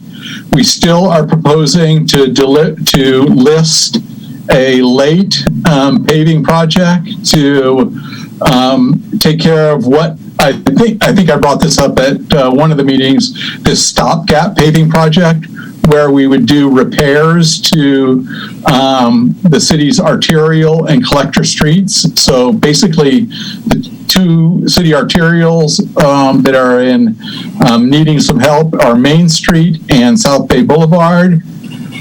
This is about $700,000 to dig out the failed sections and replace those sections. And then in an upcoming year, we would seal over the top of those streets. So we do have project plans that are near complete. We need to put together the rest of the bid package to get, excuse me, to get that out to bid. The issue is staffing resources at the current time to deliver these capital projects and to keep up with kind of the routine development review that seems to keep happening on a daily basis. Okay, Steve, Mr. Peck, I saw that you had a question. Was it related to the Highway 41 project? You're on mute, Steve. Only to apologize for being the instigator on it, but it sort of points out one of the broader questions that I've heard from my colleagues is that we not look at this in isolation, year by year by year. If we're going to go down the Highway 41 path, it sounds like there's going to be an expectation that will be other funds that will be asked of this group or the council. I don't see the city council coming up with a $2 million of construction funds out of the sources that you identified. So my concern in bringing that up was that if we're going to use virtually all of our reserves on design going down a road, that we're able to finish it, and that just doesn't become sort of stranded money. I wanted to say also that on the drainage issue, drainage and paving go hand in hand. Drainage crushes paving, and I live in the area that Rob's referring to, about around Elena and Greenwood and that area, and I know what they're talking about. You can put a nice cap on it, but after a good 2 years worth of rain, it undermines the side of the road, and now we have more potholes again. So I would encourage you to look at a holistic approach. Otherwise, we're going to be spending hundreds of thousands of dollars on paving and repaving if you don't solve the drainage problem. So I think that's important, and that's obviously an important piece of the Measure Q, Measure E authorization. So. Okay, well, I'll take that as an opportunity to kind of transition into some of the other questions, if that's okay with the chairperson. I started out the presentation that said that there are more uses than there are dollars available, and Mr. Peck just identified a perfect example of, because if Mr. Liebeck was asked, which I'm not asking Rob, to tell you how much money he actually needs for paving on an annual basis, it is at least double, if not triple, that which we have the facility and capacity to offer. You could probably use the entire $3.2 million on paving and still have some naysayers that say that, we're at a low enough level. I'll start with the legal issue because I think that's foundational to the entire conversation. We have had a number of conversations just to make sure that we're understanding with the city attorney about whether it's appropriate and legal to spend Measure Q and Measure E money on any purpose, including an enterprise fund, and the answer is yes. It's a general purpose tax. It's a policy decision of the council. So ultimately, the answer is yes, it's legal for the council to spend that money on the harbor fund, on any other enterprise fund, and on any other legal purpose of the city. I'm just going to go through, I thought we were at questions with Mr. Peck's when we started with Mr. Peck, and I answered many of his questions in the responses, so I wasn't taking as copious notes as maybe I should have. So if I missed something that is super important to you, Steve, please just tell me when I get to the end, because I think I won't catch everything else. The cost differential between an engineering tech and the environmental programs manager is about a wash. It's about a $5,000 difference. So if that's the direction that the committee decides to take, that's feasible. I appreciate the input on the justification sections and being more detail oriented on that. The $50,000 for the firefighting equipment, there had been robust discussions with the fire chief and the harbor director, and if you wanted any additional information on that particular proposed project, Mr. Endersby and the chief will clearly be in a position to answer those questions today. Would anybody like that additional input? Okay, I'm going to keep going. I think we covered in more detail than anybody expected the One Water plan, the capital plan. I really want to make the point that there's a timing issue about, and this has been true every time CFAC has reviewed the proposals. This is a different type of proposal that you haven't seen before, but the detail typically comes in with a capital project like this in the capital budget. It's the same thing with paving. We identify what streets we're going to pave in the capital budget, not when it is brought to the CFAC for your consideration. I leave it to you all. You talked about proposing that the 125 be excluded from going back to the chief and that it go to pavement management. I will adjust the justifications. The concern about the enterprise fund being self-supporting. We had a lot of conversations within city management, with the city manager, the harbor director, and actually this entire proposal was vetted by the entire department head team before it was published to you all. So everybody had an opportunity to pitch their pitch for what was included and what wasn't included, and that's consistent with the responsibilities outlined in the resolution that the department heads have the opportunity to make their justification to their colleagues before it's presented to you from the finance director and the city manager.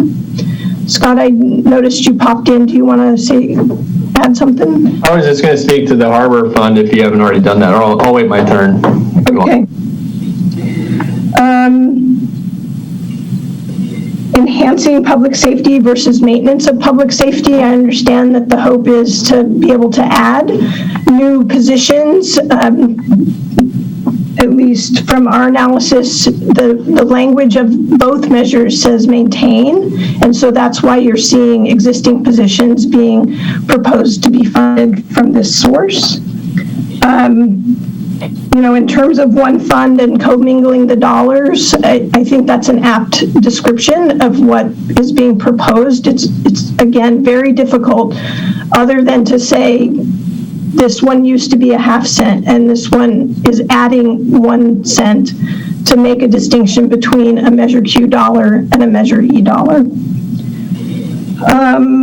We covered what part of the 600 is the total project cost on the roundabout or the street improvements. How did we prioritize? That's a great question, and the short answer is that is not a prioritized list. To be perfectly honest, I took what Steve did and then I compared the language that he had on his spreadsheet to both measures to make sure that I was being fair in terms of the representation of the language being in both measures or just being in one measure. And so I did not prioritize that list in any way, shape, or form. I don't know whether Steve did or not. And he's shaking his head no. So there's no prioritization there. In terms of how we decided what to propose, we took the language and we were trying to be very true to the language. Again, there's plenty to be debated, and whether we got it right or we got some of it right and some of it needs to be massaged, completely within your purview to make that judgment. We felt like, as an example, the environmental programs manager is tied to keeping the bay clean, and that was language in the Measure Q language. So again, we put it before you so that you could provide input and feedback, and so that is truly up to you. The recurring costs, it is important to recognize that the current Measure Q funding is going towards recurring costs to the tune, let me just, so of the $955,000, and thank you, Sandy, for pulling this analysis together in short order, $561,000 is going to recurring costs. And that's about 65% or 64%. I did the math and then the calculator went off. So I apologize for not having that precise number in front of me. So we recognize that we're asking for a pivot to more. It is, we're proposing, if you consider the contribution to the GFER be a one-time instead of ongoing, because at some point you will have measured up to the policy direction from the City Council. It's about 10% of the current revenue that is available for ongoing programming. And there will be some growth with sales tax. We have considered the question of, are we overestimating based on the increases that we've experienced as a result of internet sales versus the decline in Morro Bay-centric purchases. We believe that both are going to be increasing as opposed to one taking off of the other, as our sales tax has been impacted predominantly by restaurants, bars, and gasoline stations. And as travel becomes more regularized, if you will, we think that those industries will come back.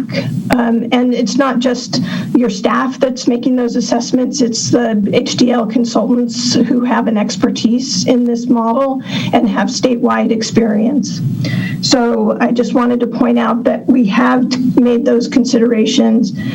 The other thing, which is a nuance that I just wanted to point out, is the way that the pool gets distributed is based on the sales tax that you bring in your own jurisdiction. And so then you get a percentage on the county pool based on what percentage you are for the whole county. Well, the reality is that one of the areas, whether you agree with it or not, that's going to increase the city's portion of the pool is our 2 new cannabis outlets, because they collect sales tax in addition to the city's tax. And so it does appear that actually our portion of the pool will grow because our portion of locally generated sales tax will grow as a result of those particular outlets. So it's a nuance, but I thought it was important to share that information with the committee.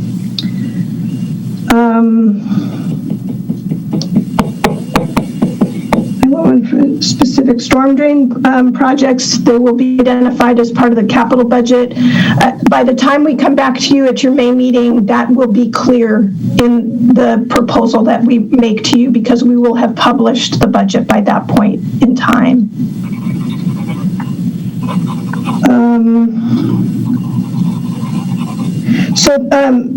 John asked about pavement management. This additional money, this $500,000 is an addition to the existing dollars that Rob explained will get on the street in the shorter term. We're also looking at ways to supplement his team so that we can get some of these projects on the street and actually built a little bit more quickly while we're trying to get staff on board and increasing the capacity from a staff perspective. It was a great observation about how we calculate the general fund reserve. I think that's a very fair observation and an excellent point, and I will make sure that we're calculating it based on what would normally be paid for out of the general fund that is now being paid for out of Measure Q and Measure E, because I think that that's a very valid point. And the last point that I wanted to make was related to the harbor, and then I think Scott wants to make some additional points related to that and others. It was a good observation that the harbor fund has never gotten any sales tax. They would argue, and I do so on behalf of my colleague, Mr. Enersby, that is a main attraction, and the reason that we get sales tax is because people come down there and actually make purchases down there, and the sales tax comes into the general fund or into the Measure QE fund. And so it is a question of equity about whether that is a fair distribution of the sales tax or not. That's the way the system works. It's never, he's never questioned, or nobody's ever questioned that that's the legal way it does, but this seemed like a way to maybe balance out the support that they provide for the generation of sales tax that goes to the betterment of the general population of Morro Bay. I think I've tried to cover everything, and I'll turn it over to Scott so that he can add whatever else he'd like to add. One quick follow-up on what you said. Can you send us out the legal ruling that you referred to, not to go over it now, but I think it's key to us understanding how these funds could be spent. It sounds like you did receive a legal ruling. Is that possible? You could send that out to us? It was actually a discussion with the council. And so I can try to find that portion of the tape and send the portion to the committee. It's not a written document. Understanding the rules for this money, because it sounds like, my interpretation sounds like literally all of these funds are fungible. That may be an overstatement, but that's what I heard. So I'd like to understand if that's truly the case. Okay. We'll try to find that part of the meeting where that was discussed by the city attorney. Yeah, and the operative language in the ballot, I think it's in both ballot measures, but basically it states can be used for all these things in other general city services, and that is everything we do, including water and sewer, if you wanted to consider that. So we can provide that, but I don't think we need a memo from the city attorney. No, that's it. You're basically saying it's all fungible. Then we can relate back to what Stephen asked at the beginning to separate out Q&E issues. We're not even doing that. We're basically saying this is money available to the city council to spend as they deem appropriate. Yeah, you could make that argument, but council prior to this meeting said these are the areas we want to spend the money in, which didn't say that. It's more specific than that. And that's the guidelines we took when we presented this to you all in the staff report. So if I can, I would like to just make a few points, if I may, and then if there's any follow-up. So basically, the Measure QE commingling of funds allows us to do several things that we otherwise couldn't do. The first is maintain services. That's an operative word in the Measure E ballot language. And these are to be spent on community priorities. To Tina's point about how did we prioritize? Well, we took what we heard from the community in 2019, and they specified what they're most interested in funding, and that's what we're funding based on the input we received from or what we're recommending be funded based on what we heard from the community. And several positions wouldn't be able to be funded without the passage of Measure E, period. The other form operative language in Measure Q is enhanced services, to Barbara's point, and we're still doing that. And that Measure Q funding allows us to send out 2 vehicles to to fire or emergency medical calls, so that we can address simultaneous calls, which constitutes anywhere between 15 to 20% of our calls each year. So, basically crews can split off to address those simultaneous calls. And that was specific part of Measure Q, and the support for Measure Q was based on the fire department being able to do that. So we'll still maintain that enhancement as what we're recommending here. Further, it allows us to invest in capital beyond paving, because that's basically all we've been able to do other than in our water and sewer funds for the last decade or so. So it finally gives us some latitude to start investing in our capital, which, if you put all the numbers together, it's probably $100 million. But you got to start somewhere, and that's what we're recommending we do, starting now. And last, on the harbor point, Katie covered it pretty well. They contribute significantly to the general fund as being a major tourist attraction. They've been floating right around balance just for operations since the closure of the Morro Bay power plant, which provided significant direct revenues to the harbor fund. When that went away, so did that funding. And so they've been able to just maintain operations only. And so this small investment of $150,000 ongoing frees up some of their resources to start investing in infrastructure in the harbor, which supports boaters, but also supports our community members who like to visit down the waterfront, including Coleman Beach and the Rock area, which they help maintain. So I just wanted to reiterate those points, that we are maintaining services we otherwise wouldn't be able to. We're enhancing services which we otherwise wouldn't be able to. We're going to start investing in capital, which we otherwise wouldn't be able to, and help our harbor fund, which we otherwise wouldn't be able to if it weren't for Measure E and Q. So I hope that explains sort of the prioritization piece. And Steve, if you had a follow-up, sorry to cut you off there. That's all right. I just wanted to, I didn't mention it in my earlier comments, but I'm a strong supporter of providing the requested service to the Harbor Fund. In addition to kind of being the community cash cow, the Embarcadero is protected by the Harbor Department. It serves a public safety and code enforcement function. It provides for public safety at our beaches and along our waterfront. And in my own opinion, I think the creation of it as an enterprise was kind of a false firewall around there. So it does provide a general community service, and the correlation between Tideland's lease revenues and what the Harbor Department needs to do, there is nothing there.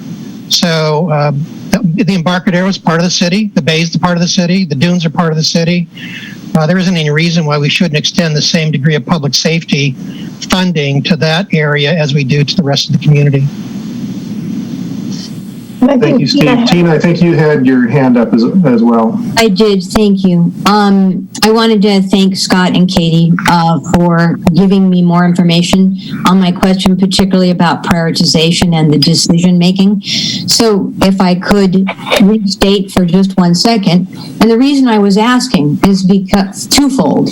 One is, as I look at the requests for staffing and or capital expenditure and the way that it's delineated, you just told us, Katie, and Scott corroborated, I believe, that in fact the department, the staff, the department heads, everyone got together and they created this list of what their priorities are as departments based on, if they could, this is where they would spend the money this year.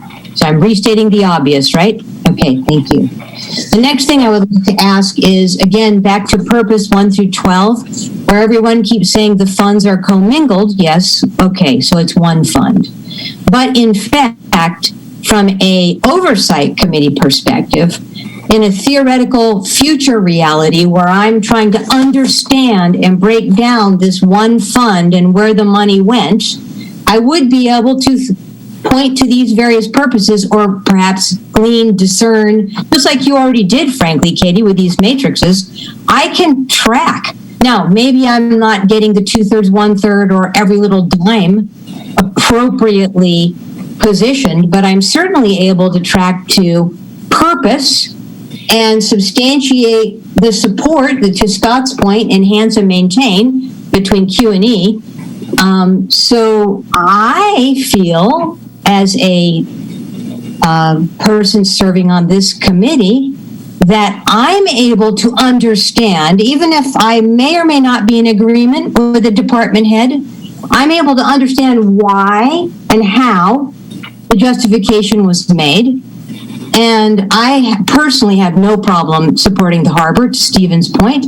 And it all looks like safety to me, those little bits of money that they're asking for from us.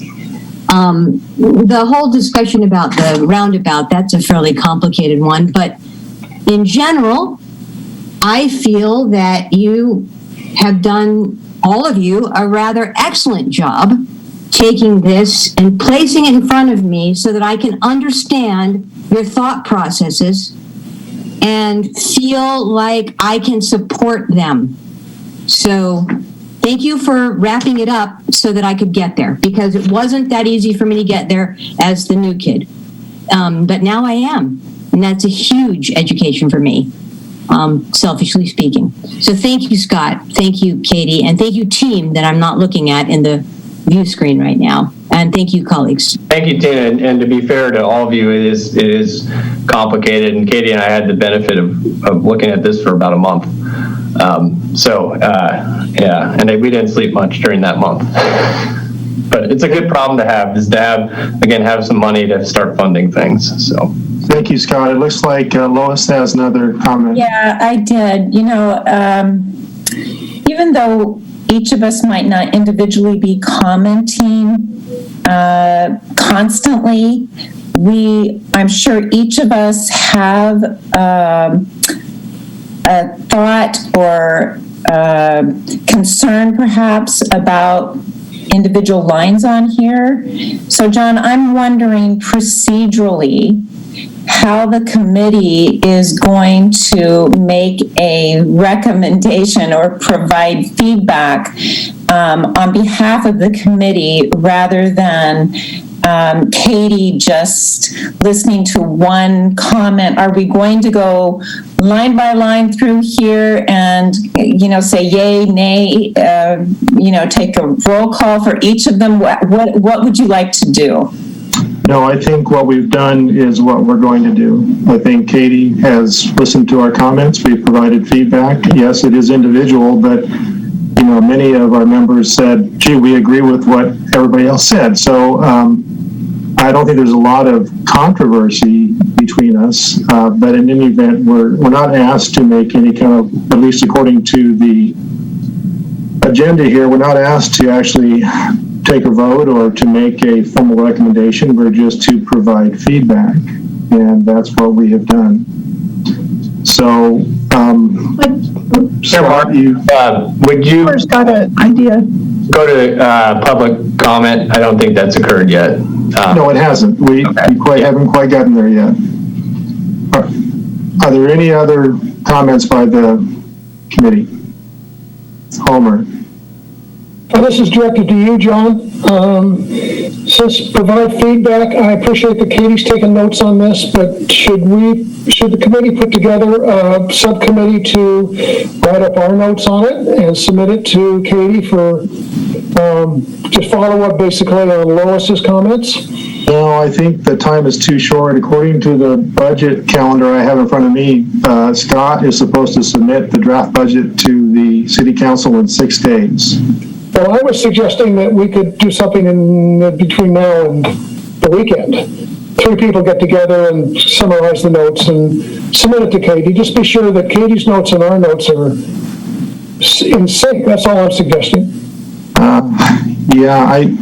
Katie, go ahead. I just wanted to clarify the budget calendar. It's been revised since the original one, so... Can you send that to us? I sure can. I will, absolutely. So the council receives the budget we're supposed to publish on May 11th. And so we do need that by pretty much the end of this weekend in order to make sure that we're in sync. There are a couple of things, and I know that we're out of time based on the 2-hour limit, but it would be very helpful to know whether the committee there's a consensus around swapping out those positions that Homer presented as an alternative. Okay, then Homer, do you want to make an actual motion on that in that regard, and we'll see how far we get? Okay, I'd like to make a motion that the engineering technician be replaced with a police officer,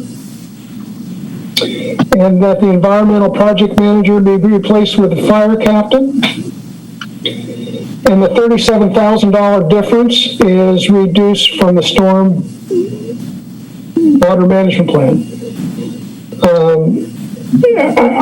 I know that we have heard that there would be detail on the storm management, but I'd like to also include that in the motion, that we would anticipate seeing detail for storm, the $600,000 budget for storm, but now $600,000 less $37,000. Okay, is there a second? I'll second. This is Lois. Okay, so we have a motion and a second. Before taking a vote, we do need public comment. Chair Martin, sorry. All right, thank you. Sorry to interrupt I you. just want to clarify the information that I provided to the committee, because the Homer's likely to be right. I looked at the question about a police officer and an engineer firefighter, not a captain firefighter. The $5,000 difference. Okay, I thought that an engineering technician was $102,000 and a police officer was $136,000.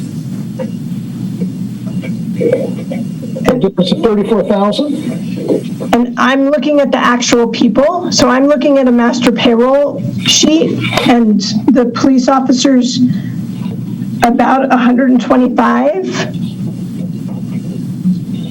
So that's true, but then the fire engineer is captain. Mr. Chairman, we could go through line by line, which I think was Lois's point.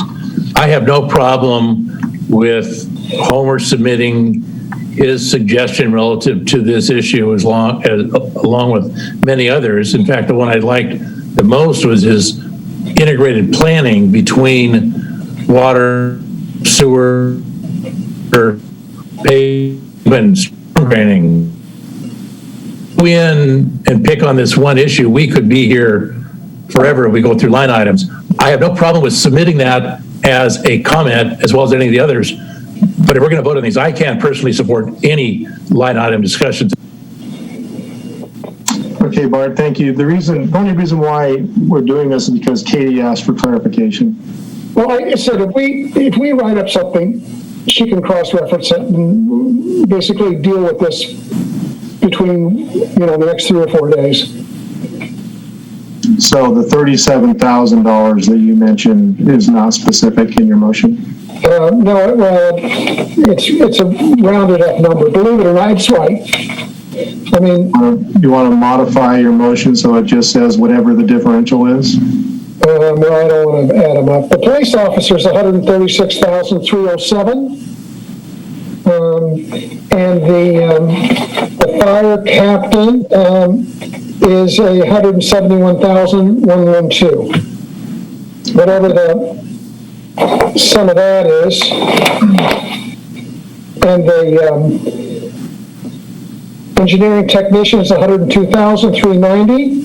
And the environmental project manager is $167,915. So whatever the difference, sum up those numbers, whatever the difference is, Katie, that's the number.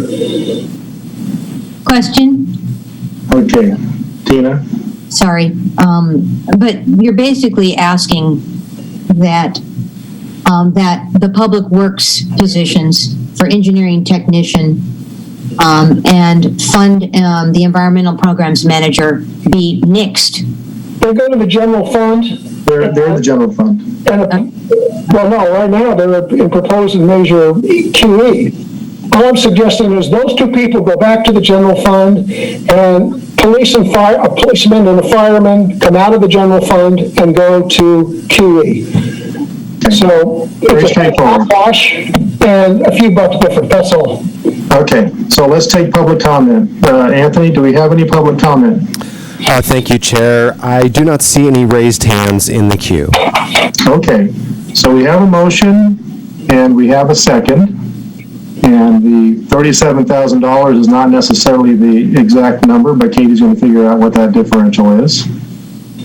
So all those in favor of the motion? Aye. Aye. Aye. Aye. Aye. Aye. Any opposed? No. Okay, so the motion carries 5 in favor, 1 opposed, or 6 in favor, 1 opposed. Bart opposed. Okay, so the rest of the comments, Katie, just take them and do what you want with them. And we're not going to have a subcommittee for this. I think maybe in the future it might not be a bad idea, but it would require a little more planning than what we have available to us this year. But that's something that we maybe can add to our work plan. And that is actually the subject of the next item. So what committee meetings or how long do we actually have tonight before we absolutely get cut off?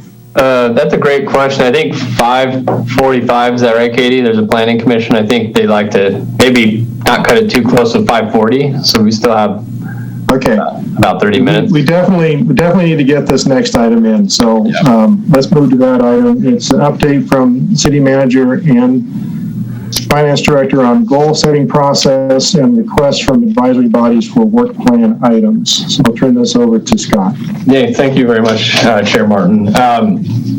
Chair Martin had submitted a really nicely written a memo just sort of about the some of the outside of the regular scope of duties of this committee, some discussion points that have come up over the last year or so of some analysis around calipers, around other liabilities, around capital planning, the harbor.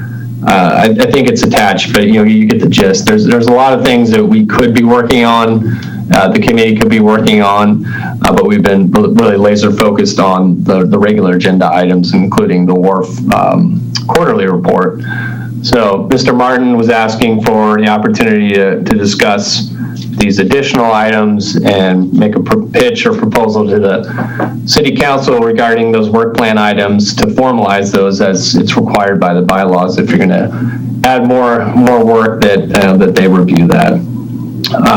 We are cautioning against moving forward today specifically on those. I think the ideas are really sound. It's just that we want to line up that input with our city council goals process. Typically, we would have asked for your input in around January, February of this year, but we delayed the goals process because we were so focused on the COVID-19 pandemic. In fact, city council added a temporary city council goal of addressing the pandemic, the public health and the economic side.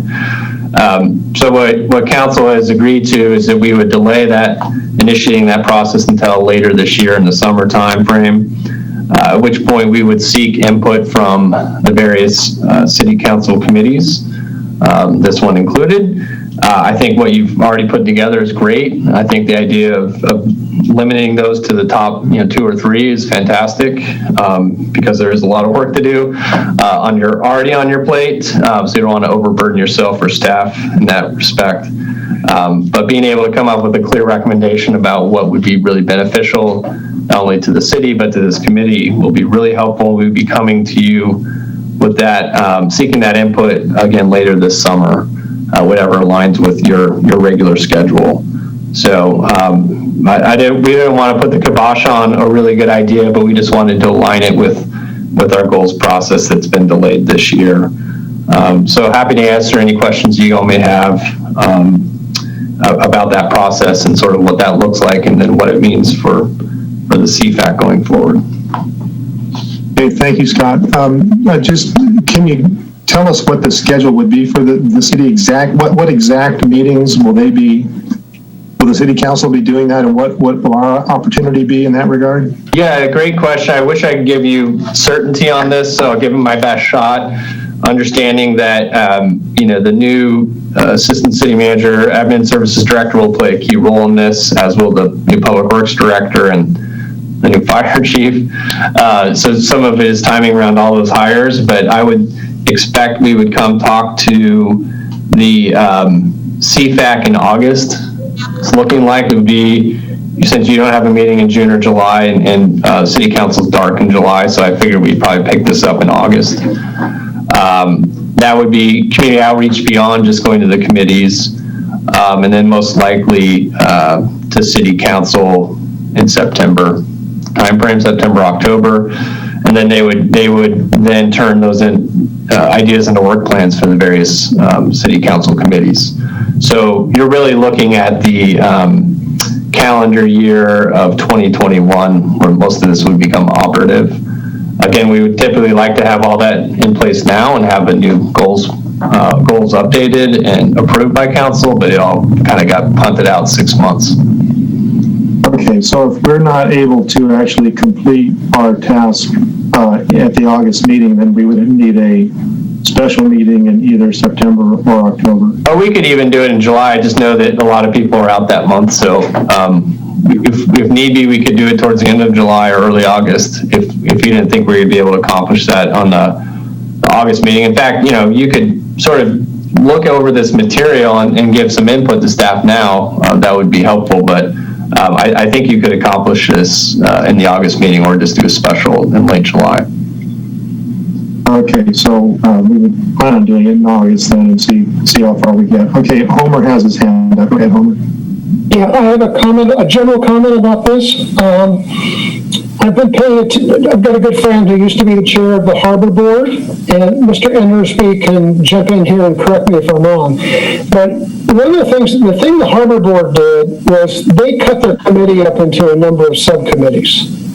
And when they developed a plan, the subcommittee did all the preliminary work, completely removed from the staff, with the understanding the staff's got all they can do right now, and doesn't need us to load up more things for them to do. I believe, and Eric, correct me if I'm wrong, but the Harbaugh Board subcommittee would prepare a report, present it to the entire board, and then pass it along to you. And then you made a decision on whether to forward it up to your boss or whether you just dropped it. But all the work was done by the subcommittee before you really had to spend a lot of time. Is that basically how they worked it? Yeah. Can you hear me okay? Yeah. Okay. I'm not turning my video because I'm driving. I don't want to blast out my bandwidth, but we formed several subcommittees for various reasons, that for just what you said, Homer, to take the burden off staff just because we've got so much to do and let them do some of the heavy lifting. They've done goal setting in the past through subcommittee assistance, and helping kind of move the process along and shepherd the process along. We've done it for the lease management policy group, update group. We've done it for a number of initiatives, our capital program, and so it's a great way of sharing the load and finding people that have areas of interest, and they can go focus on that in a subcommittee and really bring their expertise to bear. So it really helps a lot. Thank you. So what I'm proposing, John, is that these are all great. The 9 items you brought here are terrific. But maybe we think about the fact that we would do some of the preliminary work before we got Katie or whoever else involved. And that our choices of the top 3 or 4 would be based on, whether or not there's people that on our committee that are interested in digging into those 3 or 4 different topics. That's just my suggestion. Agreed. I think that if we tackle these things, we will have to set up ad hoc subcommittees, definitely. Okay, any other comments about this? Questions? Steve? I'd like to, Mr. Chairman, just based on the comments here today on the first agenda item, I think it's essential that this group prioritize some longer-term view and an understanding of the individual projects. Kind of like Tina, I'm trying to catch up with the history, and we could we do only have 7 months of meetings, but fortunately we only have 7 months of meetings. There's some gap in between. And when I talk to staff, they're obviously consumed with the day-to-day operations, and the longer-term stuff, I think what Katie referred to as kind of that aspirational goal, really never gets done. So I think it should be a priority of this group to sit down and discuss much of what we've been discussing here, and then come up with a 10-year plan for Q&E money, so that we're not always debating year to year about what we're going to do here, because we just made a lot of long-term commitments. And let's take a big picture, and we ought to spend the time to do that, and possibly for infrastructure planning as well. I'd like to know more about that and how our funding fits into that, as well as the retirement things that I think we need to spend some time on that to make our job and the staff's job a lot easier next time around. Okay, thank you, Steve. Any other input from committee members? Okay, then how about if we do this? You have what I sent out, and there's 9 items. Why don't you give some thought? If there are other things that are not on the list, send me an email. If you see something on this list that wasn't characterized correctly, if you submitted it and I didn't quite get the gist of it, correct me.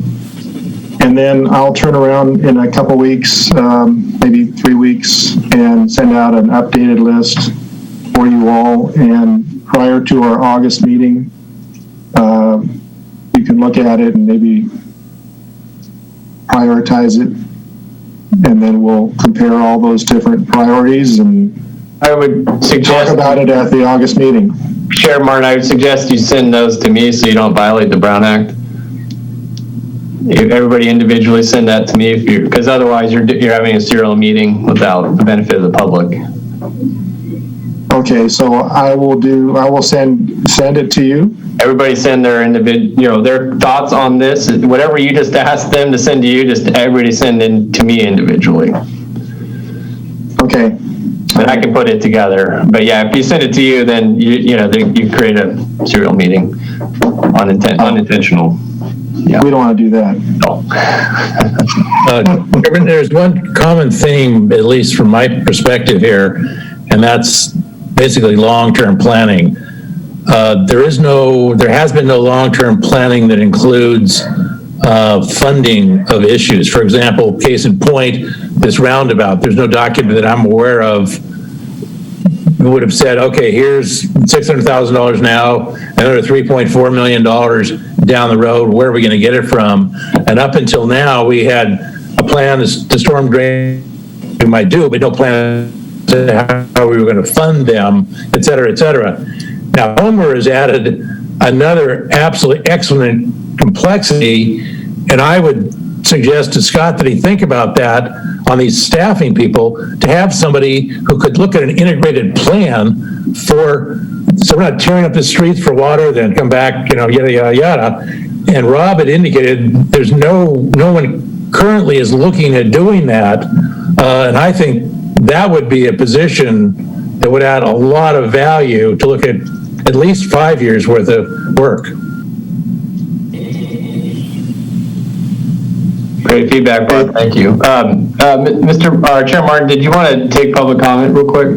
Yeah. All right, thank you. Are there any comments, Anthony, from the public? Thank you, Chair. I do not see any raised hands in the queue. Okay. So then there is no action on, I'm sorry, Katie, go ahead. That's no problem. I just wanted to add one nuance. There are some modifications to the schedule that I wanted to make sure that you were aware of, so I can share those with Scott. But I just wanted to make sure that it was clear that we are not coming with a full-fledged budget quarterly report in May. As best as I can tell, it's not been a regular, because we do a one-year budget, it's not a regular occurrence, but it certainly is not within our capacity to do again this year if it has been historically something that has come to the committee regularly in May. Okay. Okay, thank you. We'll strike that. So then, if you have additional communications about this, send them to Scott.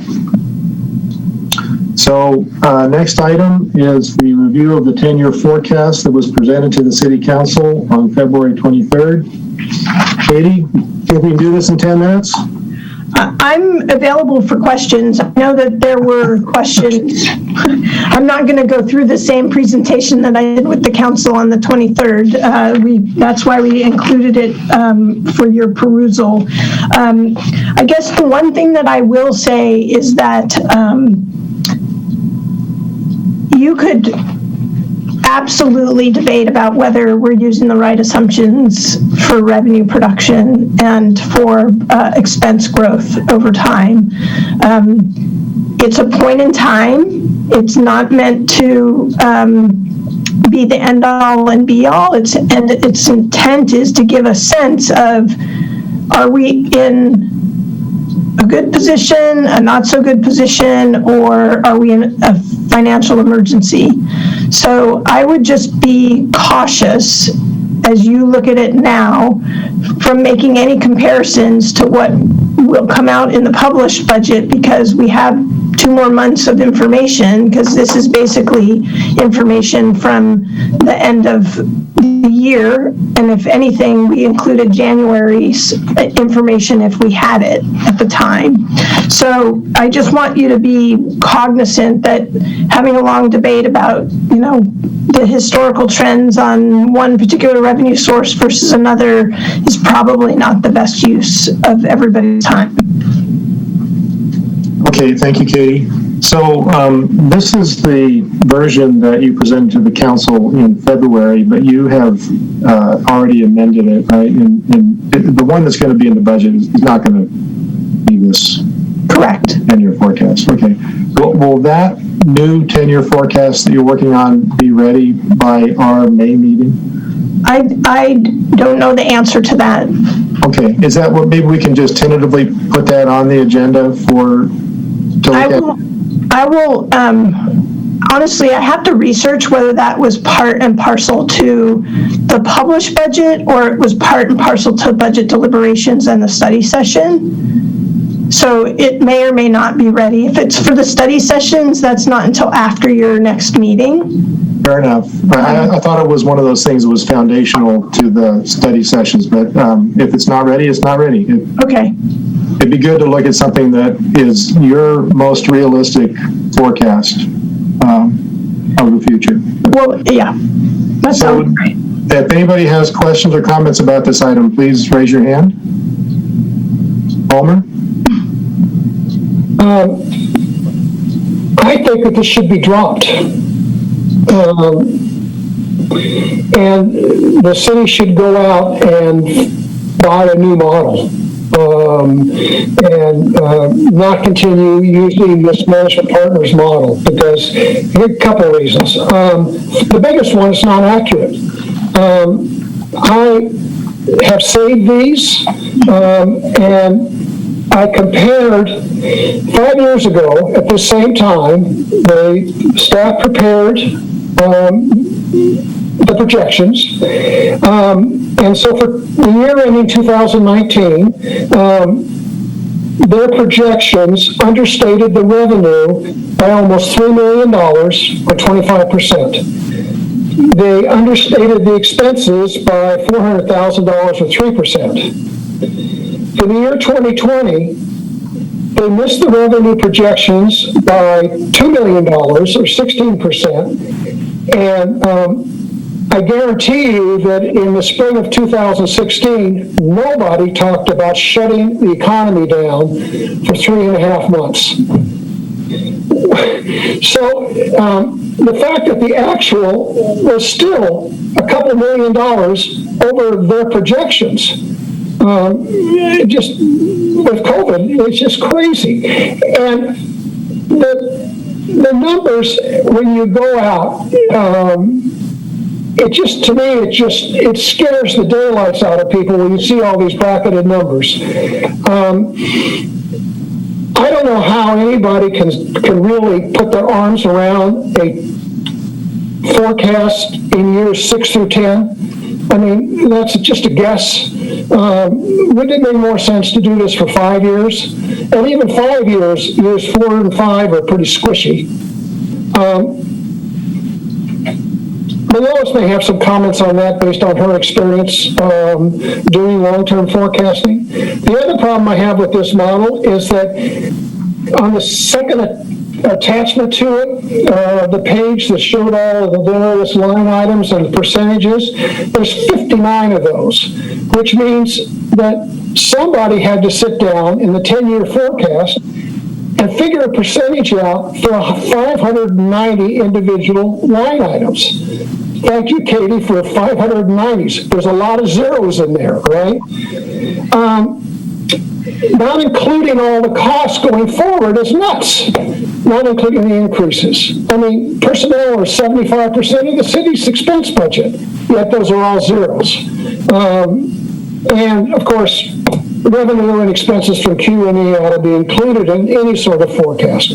But the big deal is, rather than publishing a document that just makes the city look like it's going to go bankrupt or something, makes no sense to me at all. And if this thing didn't show up in your study session, Katie, I don't think anybody would feel badly about it.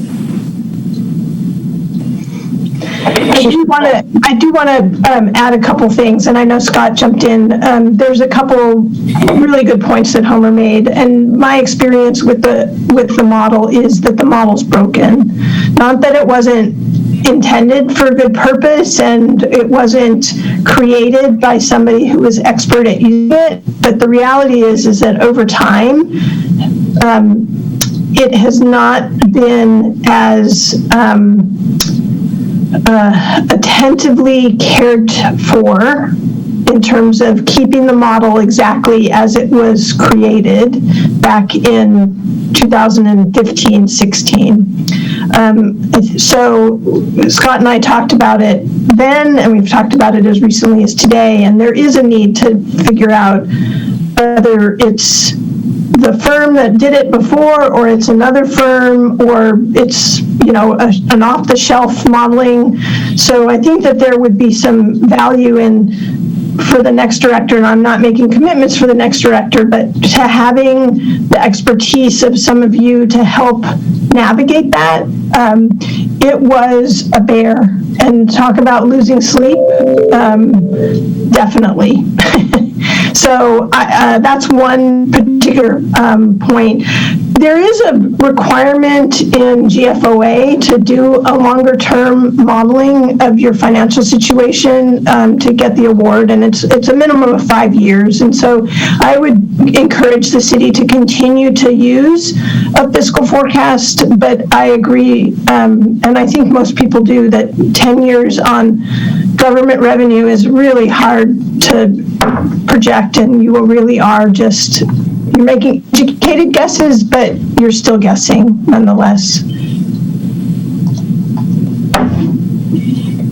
Thank you, Katie. Scott, did you want to comment on that? I was actually curious what Lois was going to say, but yeah, we are definitely open to a new model. Council made that pitch when they received this same 10-year forecast in February, because it didn't include the measures money, and understanding that those out years look really scary. But if you plugged in the measures money, it didn't look quite as bad, or even looked like quite the opposite.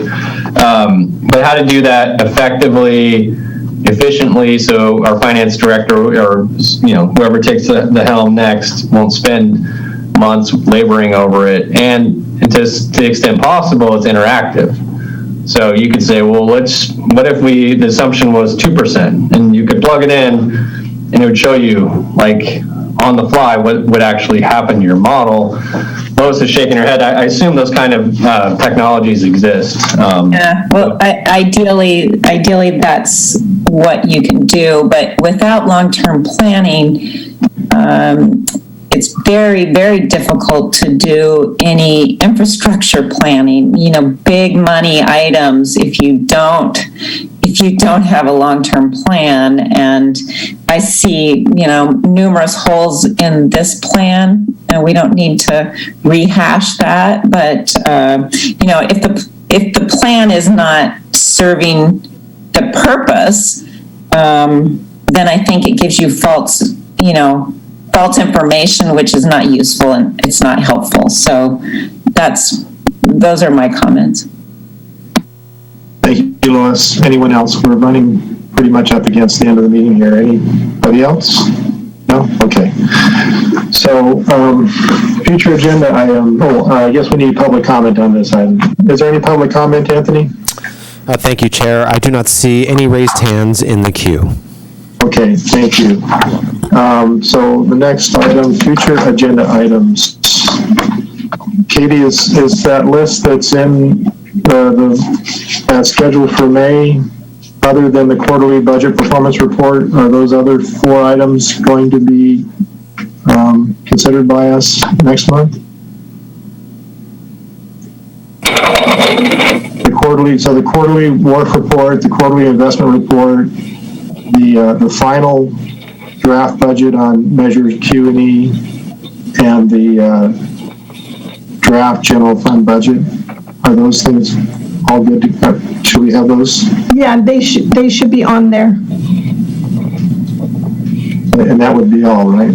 Correct. Okay. And I just need to figure out with you, John, and maybe some other historical wizards about what about the general fund is on the agenda. Not meant to talk about it today, but just I want to understand the scope of the discussion. I can help you with that. Okay, great, Yeah. Thanks. And but you are a historical wizard. Okay, good. So our next meeting is May 18th.